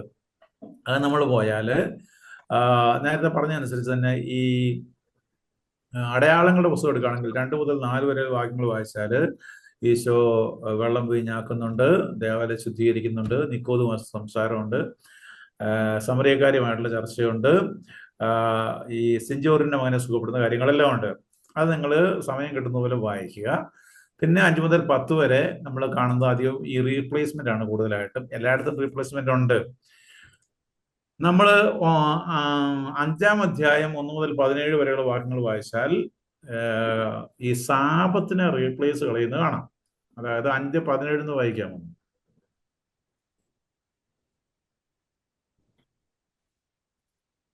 യേശു പറഞ്ഞു, എൻ്റെ പിതാവ് ഇപ്പോഴും പ്രവർത്തന നിരതനാണ്, ഞാനും പ്രവർത്തിക്കുന്നു. മതി. അതായത് സാപത്ത് എന്ന് പറയുന്നത് നിങ്ങൾ പഴയ നിയമം പഞ്ചഗ്രന്ഥം വായിക്കണം. അതിനകത്ത് ഒന്നിടവിട്ട് അല്ലെങ്കിൽ ഓരോ അധ്യായത്തിൽ പറഞ്ഞിരിക്കുന്ന ഒരു പ്രമാണമാണ് സാപത്ത് ആചരിക്കുക എന്നുള്ളത്.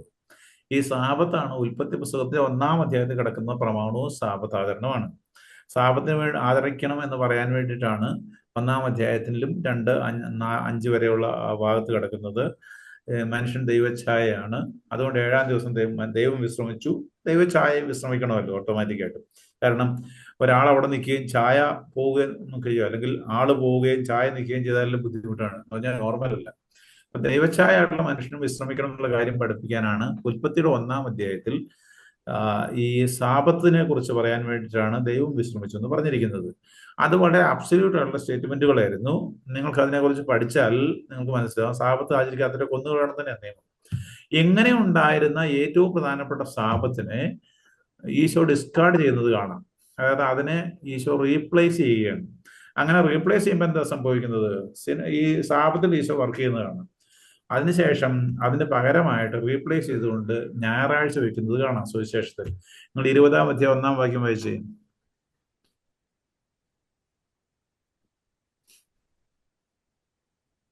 ആഴ്ചയുടെ 1-ാം ദിവസം അതിരാവിലെ ഇരുട്ടായിരിക്കുമ്പോൾ തന്നെ മഗ്ദലന മറിയം ശവകുടീരത്തിന്റെ സമീപത്തേക്ക് വന്നു. ഓക്കെ, ഈ മഗ്ദലന മറിയത്തിന് ഈശോയുടെ ദർശനം ഉണ്ടാകുന്നത് 1-ാം ദിവസമാണ്, ഞായറാഴ്ചയാണ്, ആഴ്ചയുടെ ആദ്യ ദിവസം. 19-ാം അധ്യായത്തിൽ 19-ാം വാക്യത്തിൽ ചെന്നേ. 19 മുതലാണ് ഉദ്ദേശിച്ചത്. 20-ാം അധ്യായമോ? 20 തന്നെ. ആഴ്ചയുടെ ആദ്യ ദിവസമായ അന്ന് വൈകിട്ട് ശിഷ്യന്മാർ യഹൂദരെ ഭയന്ന് കതകടച്ചിരിക്കെ യേശു വന്ന് അവരുടെ മധ്യേ നിന്നുകൊണ്ട് അവരോട് പറഞ്ഞു, നിങ്ങൾക്ക് സമാധാനം. ആഴ്ചയുടെ ആദ്യ ദിവസമാണ് ഈശോ പ്രത്യക്ഷപ്പെടുന്നത് അവർക്ക്. അത് ഈശോ ഒരു യഹൂദൻ എന്നുള്ളതിൽ സാപത്ത് ആചരിച്ചു 3-ാം ദിവസം ഉയർത്തെഴുന്നേറ്റു നമുക്ക് വേണേൽ പറയാം. പക്ഷെ ഈശോ പ്രത്യക്ഷപ്പെടുന്നതൊക്കെ 1-ാം ദിവസം ഞായറാഴ്ചയാണ്. ദൈവത്തിന്റെ ആയിട്ട് മാറ്റിവെച്ച ദിവസം സാപത്താണെങ്കിൽ ഇവിടെ ഞായറാഴ്ചയായിട്ട് രൂപാന്തരപ്പെടുകയാണ്. പുതിയ ഐഡന്റിറ്റി ഫോർമേഷനിലാണ് അത് വരുന്നത്. 26-ാം വാക്യം വായിച്ച്. 20-ാം അധ്യായം തന്നെ.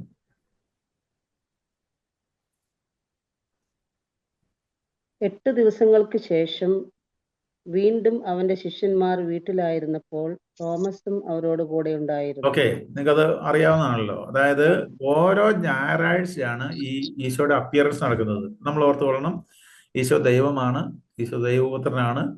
പഴയ ഇതെല്ലാം മാറിപ്പോയി. പുതിയതായിട്ട് ഫോം ചെയ്യുന്ന ഈ കമ്മ്യൂണിറ്റിയിൽ ഞായറാഴ്ചയാണ് ഇമ്പോർട്ടൻറ്റ്. അതാണ് അവിടെ പഠിപ്പിച്ചിരിക്കുന്നത് യോഹന്നാന്റെ സുവിശേഷം. ഇത് യോഹന്നാനാണ് ഈ ഐഡന്റിറ്റി ഫോർമേഷൻ കൊടുത്തിരിക്കുന്നത് കേട്ടോ. കാരണം അത് കുറച്ചുകൂടി കഴിഞ്ഞ് ഐ വിറ്റ്നസിന്റെ കാലം കഴിഞ്ഞിട്ട് പിന്നീട് ദൈവശാസ്ത്രപരമായിട്ടുള്ള ഈ റിഫ്ലക്ഷന് പരമായിട്ടുണ്ടായിട്ടുള്ള കാര്യങ്ങളാണ് അതിനകത്ത് കിടക്കുന്നത്. ഇനി പാസ് ഓവർ നമുക്കറിയാം, ഈ മൃഗത്തെ കൊന്ന് ബലിയർപ്പിച്ച് അതിനെ കഴിക്കുന്നതാണ് രീതി. ഈശോനെ എന്ത് ചെയ്തു? യോഹന്നാന്റെ സുവിശേഷത്തിൽ നമ്മൾ വരുമ്പോ ഞാനാണ് ജീവന്റെ അപ്പം ആണോ അല്ലയോ? നിങ്ങളുടെ പിതാക്കന്മാർ മന്ന ഒഴിച്ചു, പക്ഷെ അവരും മരിച്ചു. പക്ഷെ ഈ അപ്പം ഭക്ഷിക്കുന്ന ഒരിക്കലും മരിക്കുകയില്ല എന്ന് പറഞ്ഞുകൊണ്ട് പുതിയ ഐഡന്റിറ്റി ഫോർമേഷനിലേക്ക് പോകണം. ആ തിരുനാളിനെ മാറ്റി സ്ഥാപിക്കുകയാണ്. സാബത്ത് മാറ്റി സ്ഥാപിച്ചു, പാസ് ഓവർ മാറ്റി സ്ഥാപിക്കുകയാണ്. ഇത് വേറെ പാസ് ഓവറാണ്. ഈ കഴിഞ്ഞ വിധത്തിൽ ഇത് പോവുകയില്ല എന്ന് ദൈവപുത്രനായതൊക്കെ പറയുന്നത് കേട്ടോ. അതായത് കഴിഞ്ഞ ഒരു കാലഘട്ടത്തിന് വേണ്ടിയിട്ട് നൽകപ്പെട്ടതാണ് പഴയ കാലത്തുള്ള കാര്യങ്ങളെല്ലാം. ഇനി യഹൂദരുടെ പ്രധാനപ്പെട്ട ഒരു തിരുനാളായിരുന്നു യോഹന്നാന്റെ സുവിശേഷത്തിൽ പറയുന്ന തിരുനാളുകളെ കുറിച്ച് ഞാൻ പറഞ്ഞുകൊണ്ടിരിക്കുന്നത് കേട്ടോ. സാബത്തിനെ കുറിച്ച് പറഞ്ഞതാണ് ഇപ്പൊ വായിച്ചു കേട്ടത്. പാസ് ഓവറിനെ കുറിച്ച് നിങ്ങൾക്ക് അറിയണമെങ്കിൽ അത് നിങ്ങൾ വായിക്കുന്നത് അറിയാം. 6-ാം അധ്യായം 1 മുതൽ 71 വരെയുള്ള വാക്യങ്ങൾ വായിക്കുക. അതിനകത്ത് 6-ാം അധ്യായത്തിന്റെ 32 മുതൽ അങ്ങോട്ട് വായിച്ചു പോകാം. അത് മുഴുവൻ പിന്നെ യൂക്കറിസ്റ്റിനെ കുറിച്ച്, പാസ് ഓവർ മാറി ഈ വിശുദ്ധ കുർബാനയിലേക്ക് മാറുന്ന, അതായത് വിശുദ്ധ കുർബാന ഇപ്പോ പാസ് ഓവറിനെ സബ്സ്റ്റിറ്റ്യൂട്ട് ചെയ്തു. അതാണ് പറഞ്ഞു വരുന്നതിന്റെ അർത്ഥം. യഹൂദരുടെ മറ്റൊരു പ്രധാനപ്പെട്ട തിരുനാളാണ് സുക്കോത്ത് എന്ന് പറയുന്നത്, അതായത് കൂടാര തിരുനാൾ. ഈ കൂടാര തിരുനാൾ ആഘോഷിക്കുമ്പോൾ 2 കാര്യങ്ങളാണ് അവർ ചെയ്തിരുന്നത്. ഒന്നാമതായിട്ട് ഇപ്പോഴും അവർ ആഘോഷിക്കുന്ന തിരുനാളാണത്. ജെറൂസലേമിലേക്ക് പിൽഗ്രിമേജ് പോവുക, ഇങ്ങനെ തീർത്ഥാടനത്തിൽ പോവുക. ഒരാഴ്ച അവര് ഈ കൂടാരങ്ങളിൽ താമസിക്കും. അതിന്നും ചെയ്യുന്ന ഒരു കർമ്മമാണ്. ഈ ടെന്റുകൾ ചുമ്മാ ഇങ്ങനെ വഴികൾ മുഴുവൻ കെട്ടിയിട്ട് അതിനകത്താണ് ഒരാഴ്ച താമസം. നമ്മുടെ ഈ ഇന്ത്യക്കാർ താമസിക്കുന്ന പോലെ അല്ലെന്ന് വേണമെങ്കിൽ പറയാം. കാരണം അവിടെയെല്ലാം ഈ സമ്പത്തെല്ലാം നമ്മുടെ നാട്ടിൽ ഇപ്പോൾ ഏതാണ്ടൊക്കെ വന്നു കഴിഞ്ഞു. പൈസയൊക്കെ ഇപ്പൊ ആളുകൾ മൊബൈലിൽ കൂടെയാണല്ലോ ഉപയോഗിക്കുന്നത്. എന്ന് പറഞ്ഞതുപോലെ വീട്ടിലങ്ങനെ എടുത്തുകൊണ്ട് പോകാൻ വലിയ സാധനങ്ങളൊന്നും കാണുകയില്ല. അതുകൊണ്ട് വലിയ കൺസേണും ഇല്ല. ഇവര് ഒരാഴ്ച ടെന്റിൽ പോയി താമസിക്കും. ഇങ്ങനെ ടെന്റിൽ പോയി താമസിക്കുന്ന കാലത്ത് ഇതെന്തിനാണെന്ന് ചോദിച്ചാൽ, പുറപ്പാടിന്റെ സമയത്ത് ഇവര് കൂടാരങ്ങളിലാണ് മരുഭൂമിയിൽ വസിച്ചിരുന്നത്. ഇതിനെയാണ് അവർ ഓർക്കുന്നത്. അതേ സമയത്ത് ചെയ്യേണ്ട ചില കാര്യങ്ങളുണ്ട്. അതിൽ ഒരെണ്ണമാണ് ഈ വെള്ളം എടുത്തോണ്ട് വന്നിട്ട് വെള്ളവും വൈനും കൂട്ടിക്കലർത്തിയിട്ട് അൾത്താരയിൽ ഒഴിക്കുന്ന ഒരു കർമ്മമുണ്ട്. അത് ഇതിന്റെ ഒരു ഭാഗമാണ്. ഇത് ദൈവത്തിന് നന്ദിയായിട്ട് അവരുടെ കാഴ്ച അർപ്പിക്കുന്നതാണ്, അവരുടെ പ്രാർത്ഥനയൊക്കെ. അതുപോലെ തന്നെ അവർ ആഘോഷമായിട്ട് ഈ ദേവാലയം ലൈറ്റ് ഇട്ട് തെളിക്കുമായിരുന്നു. അപ്പൊ ആ നാട് മുഴുവൻ വെളിച്ചത്തിൽ മുങ്ങുമായിരുന്നു എന്നാണ് നമ്മൾ സാധാരണ വായിക്കുന്നത് കിട്ടുന്നത് അന്നേ കാലത്ത്. അപ്പൊ 2 കാര്യങ്ങൾ. ഒന്ന്, വെള്ളം കൊണ്ട് ഒഴിക്കുന്നു. ഈ തിരുനാളിന് ആഘോഷമായിട്ട് ഈ സെലുവാക്കുളത്തിൽ പോയി വെള്ളം കോരിക്കൊണ്ടുവന്ന് ഈ അൾത്താരയെ സമർപ്പിക്കുന്ന കർമ്മം നടക്കുന്നുണ്ട്. 2, അവിടെ മുഴുവൻ പ്രകാശം ഉണ്ടായിരിക്കും. ഇപ്പൊ നമ്മൾ വലിയ പെരുന്നാളുകൾ വരും ലൈറ്റ് ഒഴിയപ്പോൾ എല്ലായിടത്തും വെട്ടം വരും എന്ന് പറയുന്ന പോലെ. ഈ ഒരു കോണ്ടെക്സ്റ്റിൽ ഈ സുക്കോത്തിനെയാണ് ഈശോ ഇവിടെ മറിച്ച് സ്ഥാപിക്കാൻ പോവുകയാണ്. അതാണ് 7-ാം അധ്യായം 37 മുതൽ 39 വരെയുള്ള വാക്യങ്ങൾ വായിച്ചേ. തിരുനാളിന്റെ അവസാനത്തെ മഹാദിനത്തിൽ യേശു എഴുന്നേറ്റ് നിന്ന് ശബ്ദമുയർത്തി പറഞ്ഞു, ആർക്കെങ്കിലും ദാഹിക്കുന്നെങ്കിൽ അവൻ എൻ്റെ അടുക്കൽ വന്ന് കുടിക്കട്ടെ. എന്നിൽ വിശ്വസിക്കുന്നവന്റെ ഹൃദയത്തിൽ നിന്ന് വിശുദ്ധ ലിഖിതം പ്രസ്താവിക്കുന്നത് പോലെ ജീവജലത്തിന്റെ അരുവികൾ ഒഴുകും. പുതിയ തിരുനാൾ ഈശോ തന്നെയാണ്. ഈശോയിൽ വിശ്വസിക്കുന്ന ഹൃദയത്തിൽ നിന്നാണ് ഇനി ജീവജലം ഒഴുകാൻ പോകുന്നത്. ഈ ജലത്തിന്റെ കാലം കഴിഞ്ഞു പോയി. ഇവിടെ ഓർത്തോളം ദേവാലയം തകർന്നു. അപ്പൊ അത് ഇല്ലായ്മ ഇവരുടെ വലിയൊരു നഷ്ടമാണല്ലോ. ഈ നഷ്ടബോധത്തിന്റെ ആവശ്യമില്ല. കാരണം ഇവിടെ പുതിയ തിരുനാൾ വന്നു കഴിഞ്ഞു എന്നാണ്. ഇതേ സമയം ഈ തിരുനാൾ തന്നെയാണ് 8-ാം അധ്യായം 12-ാം വാക്യം ഈശോ പറയുന്നത്, ഈ വെളിച്ചത്തിൽ ഇങ്ങനെ നോക്കി നിൽക്കുമ്പോൾ I am the light of the world എന്ന് പറഞ്ഞാൽ ഞാൻ ലോകത്തിന്റെ പ്രകാശമാണ്. അല്ലേ? വായിച്ചു നോക്കിയേ. യേശു വീണ്ടും അവരോട് പറഞ്ഞു, ഞാൻ ലോകത്തിന്റെ പ്രകാശമാണ്. ഈ തിരുനാളിന്റെ കോണ്ടെക്സ്റ്റിലാണ്, യഹൂദരുടെ തിരുനാളിന്റെ കോണ്ടെക്സ്റ്റിലാണ് ഈ സാധനങ്ങൾ യോഹന്നാൻ അവതരിപ്പിച്ചിരിക്കുന്നത് തിരുനാൾ മഹാദിനത്തിൽ. മറ്റൊരു യഹൂദരുടെ തിരുനാളായിരുന്നു നമ്മൾ പറഞ്ഞതാണ്. സാബത്ത് പറഞ്ഞു, പെസഹ പറഞ്ഞു, ടബർനാക്കിൾസ് അതായത് സുക്കോത്ത്. കൂടാര തിരുനാള്. മറ്റൊരു തിരുനാളാണ് പ്രതിഷ്ഠ തിരുനാളാണ്. അതും യോഹന്നാന്റെ സുവിശേഷം നമുക്ക് കാണാം. അപ്പോ ഈശോ പല പ്രാവശ്യം ജെറൂസലത്തേക്ക് പോയിട്ടുണ്ട് എന്നാണ് യോഹന്നാൻ പറഞ്ഞിരിക്കുന്നത്. ഇത് പണ്ട് ഈ എന്താണ് സിറിയക്കാർ ദേവാലയം കീഴടക്കി കഴിഞ്ഞിട്ട് അതിനെ ഡോമിനേറ്റ് ചെയ്ത് കഴിഞ്ഞിട്ട് പിന്നീട് ഈ മക്കവായക്കാരുടെ കാലത്ത് ഇത് തിരിച്ചു പിടിച്ചിട്ട് അതിനെ ഡെഡിക്കേറ്റ് ചെയ്യുന്നുണ്ട്. അതായത് നമ്മൾ വീണ്ടും അതിനെ ശുദ്ധി ചെയ്ത് സമർപ്പിക്കുന്നു എന്ന് പറയുന്നത്. അങ്ങനെ സമർപ്പിക്കുന്ന അതിന്റെ അനുസ്മരണമായിട്ട് അവർ സ്ഥാപിച്ചിരുന്ന ഒരു തിരുനാളാണ് ഈ ഹനുക്ക എന്ന് പറയുന്നത്. അതിങ്ങനെ ഈ 9 കാലുള്ള ഈ വിളക്കൊക്കെ വെച്ചിട്ടുള്ളതാണ് ഹനുക്ക തിരുനാള്. ആ തിരുനാളിന്റെ പശ്ചാത്തലത്തിൽ ഈശോ പുതിയ തിരുനാൾ ആവിഷ്കരിക്കുകയാണ്. അതാണ് യോഹന്നാന്റെ സുവിശേഷം 10-ാം അധ്യായം 22-23 വായിച്ചേ.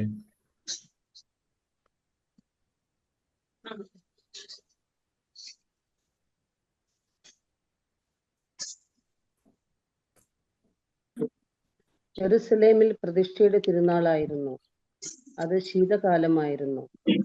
യേശു ദേവാലയത്തിൽ സോളമന്റെ മണ്ഡപത്തിൽ നടക്കുമ്പോൾ യഹൂദർ അവന്റെ ചുറ്റും കൂടി ചോദിച്ചു, നീ ഞങ്ങളെ എത്ര നാൾ ഇങ്ങനെ സന്നിഗ്ധാവസ്ഥയിൽ നിർത്തും? 10:27 വായിച്ച് 27.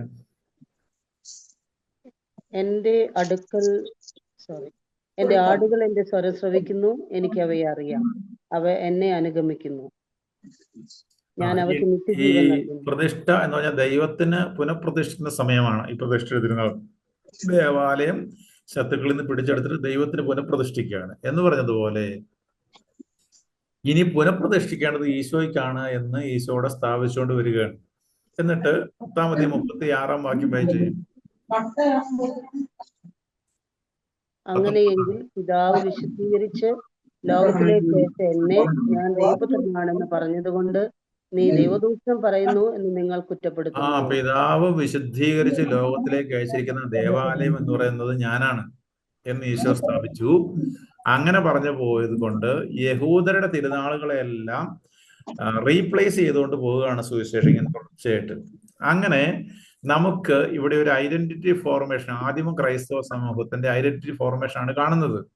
അത് ഈശോയുടെ വചനങ്ങളുമായിട്ട് ബന്ധപ്പെട്ട് അതിങ്ങനെ ചെയ്ത് വരികയാണ്.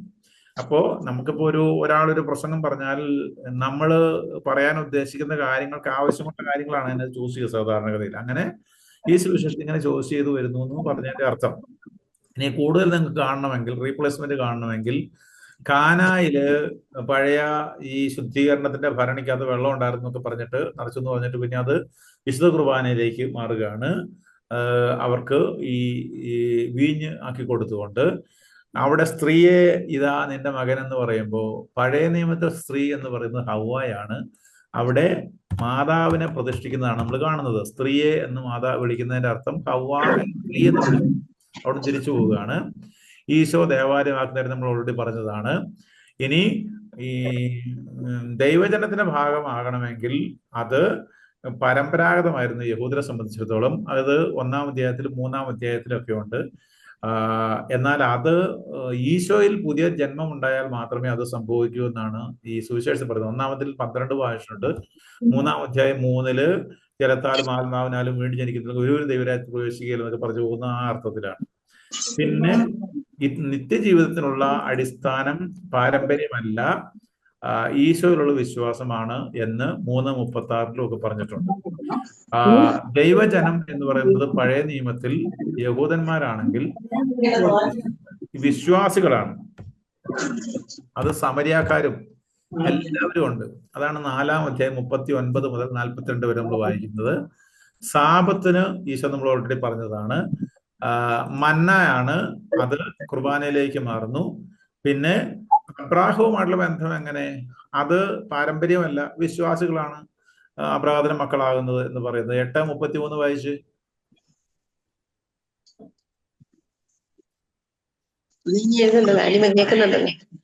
എഴുതണ്ടല്ലോ. പക്ഷെ ഇതേ നമ്മൾ സംസാരിക്കുന്ന ഏതായിട്ട് കേൾക്കാം. അവൻ അവനോട് പറഞ്ഞു, ഞങ്ങൾ അബ്രാഹത്തിന്റെ സന്തതികളാണ്, ഞങ്ങൾ ഒരിക്കലും ആരുടെയും അടിമകളായിരുന്നിട്ടില്ല, പിന്നെ എങ്ങനെയാണ് നിങ്ങൾ സ്വന്തരാക്കപ്പെടുമെന്ന് നീ പറയുന്നത്? യെസ്, അബ്രാഹത്തിന്റെ മക്കളാണ് ഈ ദൈവവുമായിട്ട് ബന്ധപ്പെട്ട ജനമെന്നാണ് അവർ പറഞ്ഞിരുന്നത്. പക്ഷെ ഈശോ അത് റിജക്ട് ചെയ്ത് കളയുകയാണ്. പിന്നെ അന്ധര് ആരാണെന്ന് ചോദിച്ചാൽ 9-ാം അധ്യായം 39-41 വരെ മനസ്സിലായാൽ അന്ധന്മാരാരാന്ന് ചോദിച്ചാൽ കണ്ണു കാണാൻ പാടില്ലാത്തവരല്ല, നിങ്ങളും അന്ധരാണെന്ന് പറഞ്ഞു പോകുന്നത് കാണാം. മരണം ജീവൻ എന്നുള്ളത് നമുക്ക് ലാസറിന്റെ ആ സംഭവത്തിൽ കാണാം. യഹൂദ മതത്തിന് പകരം പുതിയ കമ്മ്യൂണിറ്റി രൂപപ്പെടുന്നത് കാണാം. അത് 12-ാം അധ്യായത്തിൽ പെസഹ കുഞ്ഞാടിന് പകരം ഈശോ ആയി വരുന്നത് കാണാം. ഇങ്ങനെ എല്ലാം ഇങ്ങനെ സബ്സ്റ്റിറ്റ്യൂട്ട് സമയത്ത് വരുന്ന സുവിശേഷം നമുക്ക് കാണാം. ഇതാണ് യോഹന്നാന്റെ സുവിശേഷന്റെ അടിസ്ഥാനപരമായിട്ടുള്ള ഒരു പശ്ചാത്തലം. രണ്ടാമത്തത് ഇതിനോട് ചേർന്ന് വന്ന മറ്റൊരു പശ്ചാത്തലമാണ് ഗ്രീക്ക് തത്വശാസ്ത്ര പശ്ചാത്തലം എന്ന് പറയുന്നത്. അതിൽ ബേസ് ചെയ്താണ് ഈ നമ്മൾ ആദ്യം പറഞ്ഞ പ്രോലോഗ് 1-ാം അധ്യായം 1 മുതൽ 18 വരെയുള്ള വാക്യങ്ങൾ കിടക്കുന്നത്. അവിടെ ആദിയിൽ ലോഗോസ് ഉണ്ടായിരുന്നു, ലോഗോസ് ദൈവത്തോട് കൂടിയായിരുന്നു, ലോഗോസ് ദൈവമായിരുന്നു എന്ന് പറഞ്ഞാൽ വരുന്നത്. ഈ ലോഗോസിനെ കുറിച്ച് ഡീറ്റെയിൽ ആയിട്ടുള്ള ചർച്ച ഗ്രീക്ക് ഫിലോസഫിയിലുണ്ട്. അതിന്റെ ചെറിയൊരു വേർഷൻ, മറ്റൊരു വിധത്തിലുള്ള ഒരു വേർഷൻ നമുക്ക്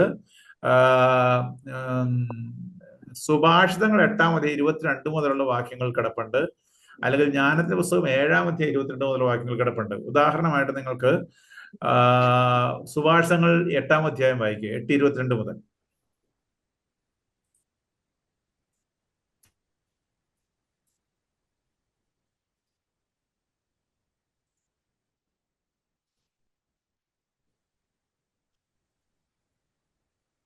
കർത്താവ് തന്റെ സൃഷ്ടികർമ്മത്തിന്റെ ആരംഭത്തിൽ തന്റെ എല്ലാ ആദ്യ സൃഷ്ടികളിലും ആദ്യത്തേതായി എന്നെ സൃഷ്ടിച്ചു. യുഗങ്ങൾക്ക് മുമ്പ്, ഭൂമിയുടെ ആവിർഭാവത്തിന് മുമ്പ് ഒന്നാമതായി ഞാൻ സ്ഥാപിക്കപ്പെട്ടു.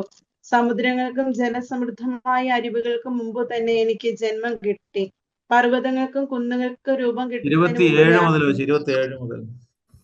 അവിടുന്ന് ആകാശങ്ങൾ സ്ഥാപിച്ചപ്പോഴും സമുദ്രത്തിന് മീതെ ചക്രവാളം നിർമ്മിച്ചപ്പോഴും ഉയരത്തെ മേഘങ്ങളെ ഉറപ്പിച്ചപ്പോഴും സമുദ്രത്തിന് ഉറവകളെ സ്ഥാപിച്ചപ്പോഴും ജലം തന്റെ കൽപ്പന ലംഘിക്കാതിരിക്കാൻ വേണ്ടി സമുദ്രത്തിന് അതിരിട്ടപ്പോഴും ഭൂമിയുടെ അടിത്തറ ഉറപ്പിച്ചപ്പോഴും വിദഗ്ധനായ ഒരു പണിക്കാരനെ പോലെ ഞാൻ അവിടുത്തെ അരികിലുണ്ടായിരുന്നു. ഇങ്ങനെ ഒരു ജ്ഞാനത്തെ കുറിച്ച് പഴയ നിയമത്തിൽ ചർച്ചയുണ്ട്. ഈ ജ്ഞാന പാരമ്പര്യമായിട്ട് ബന്ധപ്പെട്ടതാണ്. അത് അതിനെക്കുറിച്ച് പഠിച്ചാലേ നിങ്ങൾക്ക് പിടികിട്ടുള്ളൂ. അതിനെക്കുറിച്ച് എന്തെങ്കിലും കോഴ്സ് ചെയ്തിട്ടുള്ളവർക്ക് അറിയാം, അല്ലെങ്കിൽ എൻ്റെ ഒരു പുസ്തകം ആൽഫയിൽ തന്നെ ഉണ്ട്, അത് മേടിച്ചൊന്ന് വായിച്ചു നോക്കിയാൽ അറിയാം. ഈ ജ്ഞാനം ആണ് ഈശോ മനുഷ്യാവതരണം ചെയ്ത് വരുന്നതെന്നാണ് യോഹന്നാൻ പറഞ്ഞു വരുന്നത്. അതിന് ഇച്ചിരിയുടെ വേണേൽ വ്യക്തതയ്ക്ക് കിട്ടാൻ വേണ്ടി നിങ്ങൾക്ക് 7 വിസ്ഡം പുസ്തകം, അതായത് ജ്ഞാനത്തിന്റെ പുസ്തകം 7-ാം അധ്യായം 22 മുതൽ വായിക്കുക.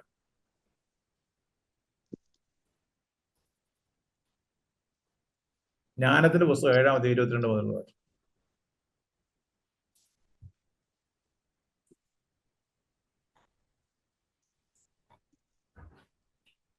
സകലവും രൂപപ്പെടുത്തുന്ന ജ്ഞാനമാണ് എന്നെ അഭ്യസിപ്പിച്ചത്. അവളുടെ ചൈതന്യം വിവേകമുള്ളതും വിശുദ്ധവും അതുല്യവും ബഹുമുഖവും സൂക്ഷ്മവും ചലനാത്മകവും സ്പഷ്ടവും നിർമ്മലവും വ്യതിരക്തവും ക്ഷതമേൽപ്പിക്കാനാവാത്തതും നന്മയെ സ്നേഹിക്കുന്നതും തീക്ഷ്ണവും അപ്രതിരോധ്യവും ഉപകാരപ്രദവും ആർദ്രവും സ്ഥിരവും ഭദ്രവും ഉത്കണ്ഠയിൽ നിന്ന് മുക്തവും സർവശക്തവും സകലത്തെ നിയന്ത്രിക്കുന്നതും ബുദ്ധിയും നൈർമല്യമുള്ളതും സൂക്ഷ്മതയുള്ള ചേതനയിലേക്ക് ചുഴിഞ്ഞിറങ്ങുന്നതുമാണ്. എല്ലാ ചലനങ്ങളെക്കാൾ ചലനാത്മകമാണ് ജ്ഞാനം. അവൾ തന്റെ നിർമ്മലതയാൽ എല്ലാറ്റിലും വ്യാപിക്കുന്നു, ചൂഴ്ന്നിറങ്ങുന്നു.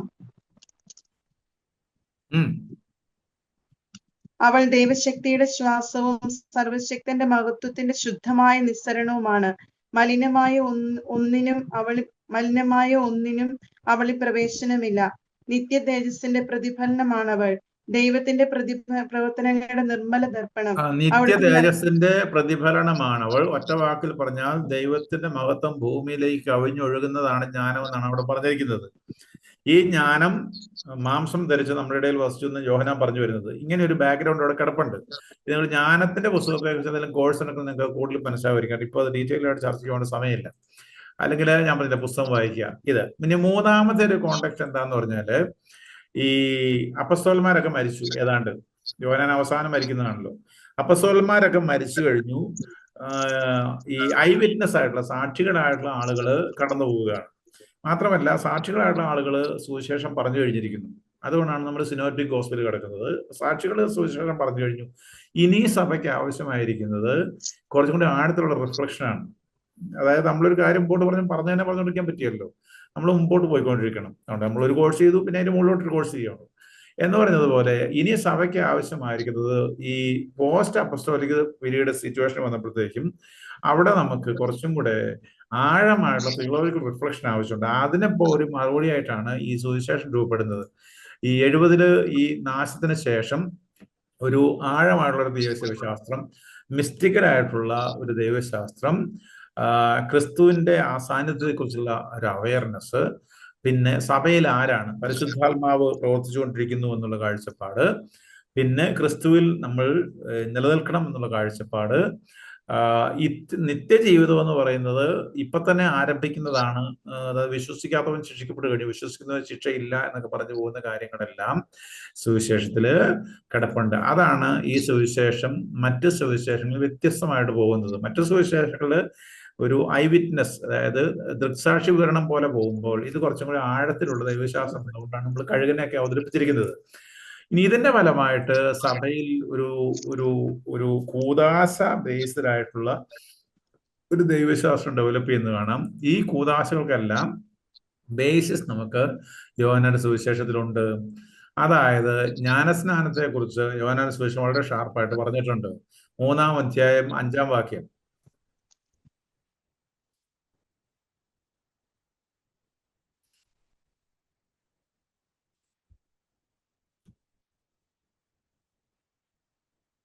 നിങ്ങൾക്ക് അറിയാവുന്നതാണ്.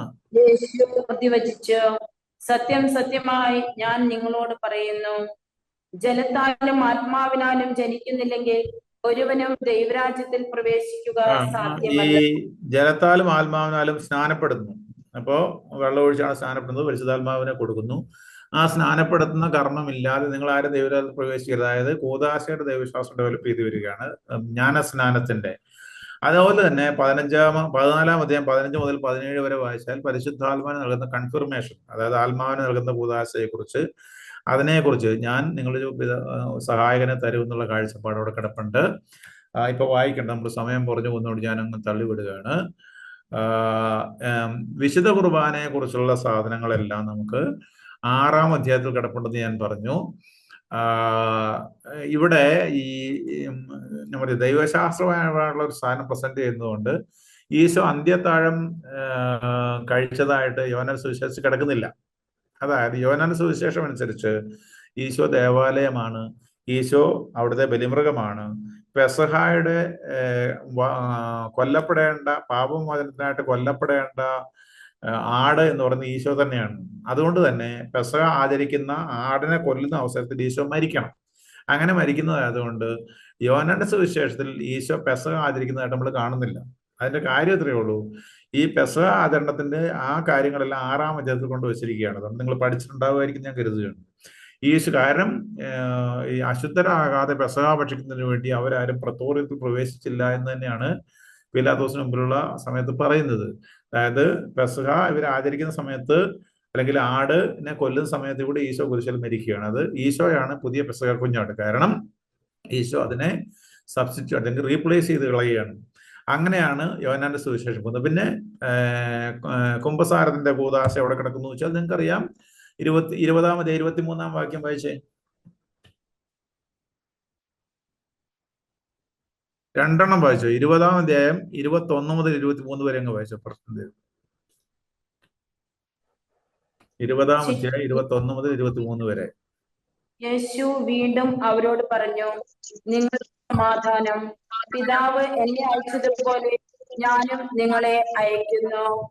ഇത് പറഞ്ഞിട്ട് അവരുടെ മേൽ വിശ്വസിച്ചുകൊണ്ട് അവരോട് അരുളി ചെയ്തു, നിങ്ങൾ പരിശുദ്ധാത്മാവിനെ സ്വീകരിക്കുവിൻ.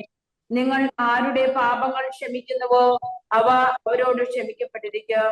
നിങ്ങൾ ആരുടെ പാപങ്ങൾ ബന്ധിക്കുന്നുവോ അവ ബന്ധിക്കപ്പെട്ടിരിക്കും. ഇവിടെ 2 കൂദാശ നിങ്ങൾക്ക് അറിയാവുന്നതായിരിക്കണം. നമുക്ക് കാണാം. ഒന്ന് പൗരോഹിത്യം എന്ന് പറയുന്ന കൂദാശയുടെ ഒരു ബിഗിനിങ്, അല്ലെങ്കിൽ എന്റെ ഓർമ്മയ്ക്കായി ചെയ്യൂ എന്ന് പറയുന്ന ഭാഗത്തുണ്ട്. അതുപോലെ തന്നെ കൺഫെഷൻ, കുമ്പസാരം. അപ്പൊ സഭയിൽ കൺഫെഷന്റെ ആ സംവിധാനങ്ങള് ഇങ്ങനെ ഇപ്പോ ഒരു ഡീപ്പായിട്ടുള്ള ആഴമായിട്ടുള്ള ദൈവശാസ്ത്ര ചിന്തയാണ് ഇപ്പോൾ നമ്മൾ വന്നുകൊണ്ടിരിക്കുന്നത്. അതിന്റെ എന്താ പറയുക തെളിവാണ് ഈ യോഹന്നാന്റെ സുവിശേഷം. അപ്പൊ ഇവിടെ നമുക്ക് രണ്ട് കാര്യങ്ങൾ, രണ്ട് കൂദാശകൾ കാണാം.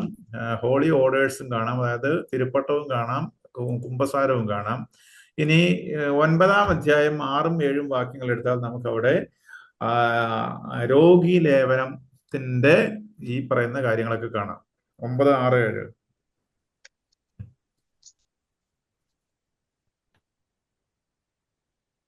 ഇത് പറഞ്ഞിട്ട് അവൻ നിലത്ത് തുപ്പി തുപ്പൽ കൊണ്ട് ചെളിയുണ്ടാക്കി അവന്റെ കണ്ണുകളിൽ പൂശിയിട്ട് അവനോട് പറഞ്ഞു, നീ പോയി സിലോഹ, അയക്കപ്പെട്ടവൻ എന്നർത്ഥം, കുളത്തിൽ കഴുകുക. അവൻ പോയി കഴുകി കാഴ്ചയുള്ളവനായി തിരിച്ചു വന്നു. ഇവിടുത്തെ കാര്യം എന്താണെന്നറിയാമോ? ഇത് കുറെ കാര്യങ്ങളാണ് പറഞ്ഞത്. അതാണ് ഒരു അവ്യക്തത വരുന്നത്.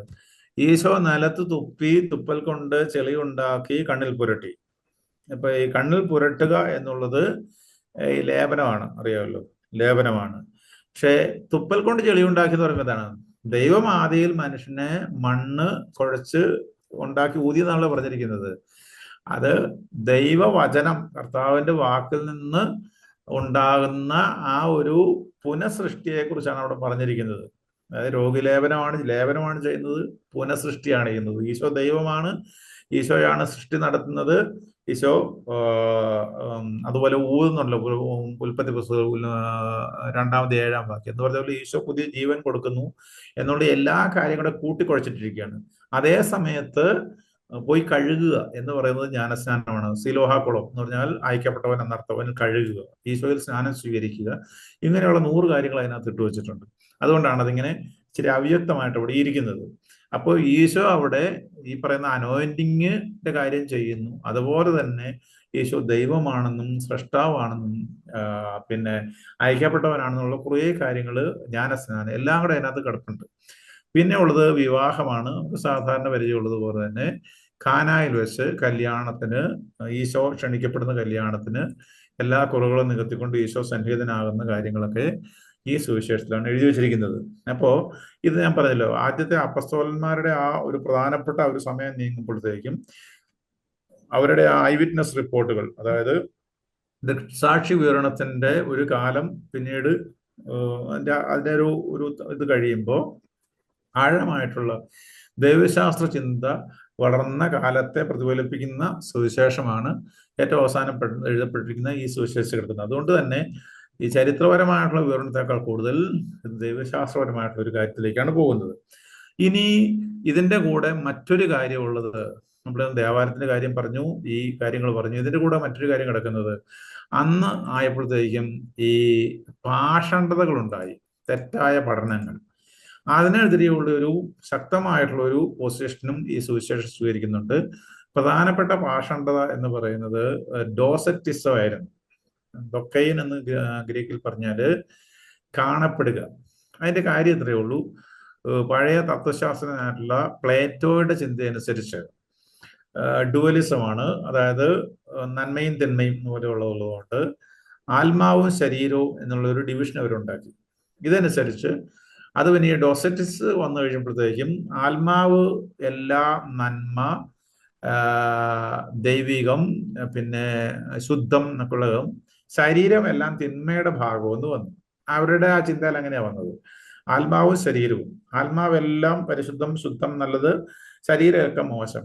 ഇങ്ങനെ വന്നപ്പോ ദൈവപുത്രൻ മനുഷ്യനായി എന്ന് പറഞ്ഞാൽ ഈ ദൈവം എങ്ങനെയാണ് അശുദ്ധമായിട്ടുള്ള മാറ്റം സ്വീകരിക്കുന്നത്, പദാർത്ഥത്തെ സ്വീകരിക്കുന്നത്.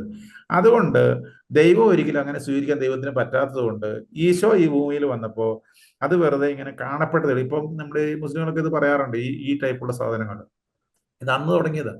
അപ്പോ അവിടെ ഇങ്ങനെ ഈശോയ്ക്ക് സത്യദൈവമാണെങ്കിൽ ഇത് സ്വീകരിക്കാൻ പറ്റും. അതുകൊണ്ട് ഈശോ ഇങ്ങനെ വെറുതെ ഇങ്ങനെ കാണപ്പെട്ടേ ഉള്ളൂ എന്ന് പറഞ്ഞു. അങ്ങനെ പറഞ്ഞപ്പോ കാണപ്പെട്ട ഉള്ളെങ്കിൽ കുഴപ്പം എന്താണ്? ഈശോയ്ക്ക് മരിക്കാൻ പറ്റിയല്ലോ, കാണപ്പെടുന്നില്ലേ ഉള്ളൂ, മരിച്ചൊന്ന് കാണപ്പെടുന്നേ ഉള്ളൂ. ഇങ്ങനെയുള്ളത് എതിരേ ഉള്ള ഒരു കടുത്തൊരു പൊസിഷനായിരുന്നു യോഹന്നാന്റെ സുവിശേഷം. അതുകൊണ്ടാണ് ഈശോ നിലത്ത് തുപ്പൽ കൊണ്ട് ചെളി ഉണ്ടാക്കിയിട്ട് അവന്റെ കൈയെടുത്ത് കണ്ണിൽ പുരട്ടി എന്നൊക്കെ പറഞ്ഞിരിക്കുന്നത്. ഈശോ ശരിക്കും തുപ്പി എന്ന് പറഞ്ഞാൽ അവിടെ തുപ്പലുണ്ട്, അത് കുഴച്ചു, പിന്നെ കണ്ണിൽ പുരട്ടി എന്നൊക്കെ പറയുന്നത് ഈശോ ശരിക്കും മനുഷ്യനായിരുന്നു, കാണപ്പെട്ടതൊന്നുമല്ല, വെറുതെ ഇങ്ങനെ തോന്നിയതല്ല എന്ന് പറയാൻ വേണ്ടിയിട്ടാണ് ഈ കാര്യങ്ങൾ പറഞ്ഞു പോകുന്നത്. ഇതിനെതിരെ പറഞ്ഞതായതുകൊണ്ട് സുവിശേഷത്തിൽ കടുത്ത പൊസിഷൻസ് കാണാം. വേർഡ് ബിക്കെയിം ഫ്ലഷ് എന്ന് പറഞ്ഞാൽ വചനം മാംസമായിട്ട് നമ്മുടെ ഇടയിൽ വസിച്ചു. അതാ പറഞ്ഞിരിക്കുന്നത്. മാംസം എന്ന് പറഞ്ഞാൽ അത് തനി മാറ്ററാണ്, നമ്മുടെ ഇടയിൽ വസിച്ചു എന്നാണ് പറഞ്ഞു തുടങ്ങുന്നത്. അതുപോലെ യോഹന്നാന്റെ 1-ാമത്തെ ലേഖനം 4:2 വായിക്കുകയാണെങ്കിൽ ഈശോ മിശിഹ മനുഷ്യരൂപം, മനുഷ്യന്റെ ശരീരം ധരിച്ചു വന്നു എന്ന് വിശ്വസിക്കുന്ന എല്ലാ ആത്മാക്കളും ദൈവത്തിൻ്റെതാണെന്ന് പറഞ്ഞിട്ടുണ്ട്.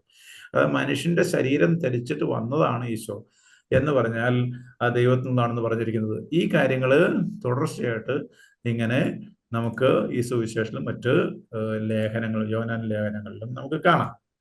പിന്നെ ഈ മനുഷ്യത്വം, ഈശോയുടെ മനുഷ്യത്വം ഇങ്ങനെ ഉറപ്പിച്ച് പറഞ്ഞു പോകുന്ന കാര്യങ്ങളാണ് നമുക്ക് അതിനകത്ത് കിടക്കുന്നത്. ഇനി ഇതിനോട് കൂടെ പോകുമ്പോൾ ഈശോയെക്കുറിച്ചുള്ള വളരെ പ്രധാനപ്പെട്ട ഒരു 7 ദൈവശാസ്ത്ര ദർശനങ്ങൾ യോഹന്നാന്റെ സുവിശേഷത്തിൽ കിടപ്പുണ്ട്.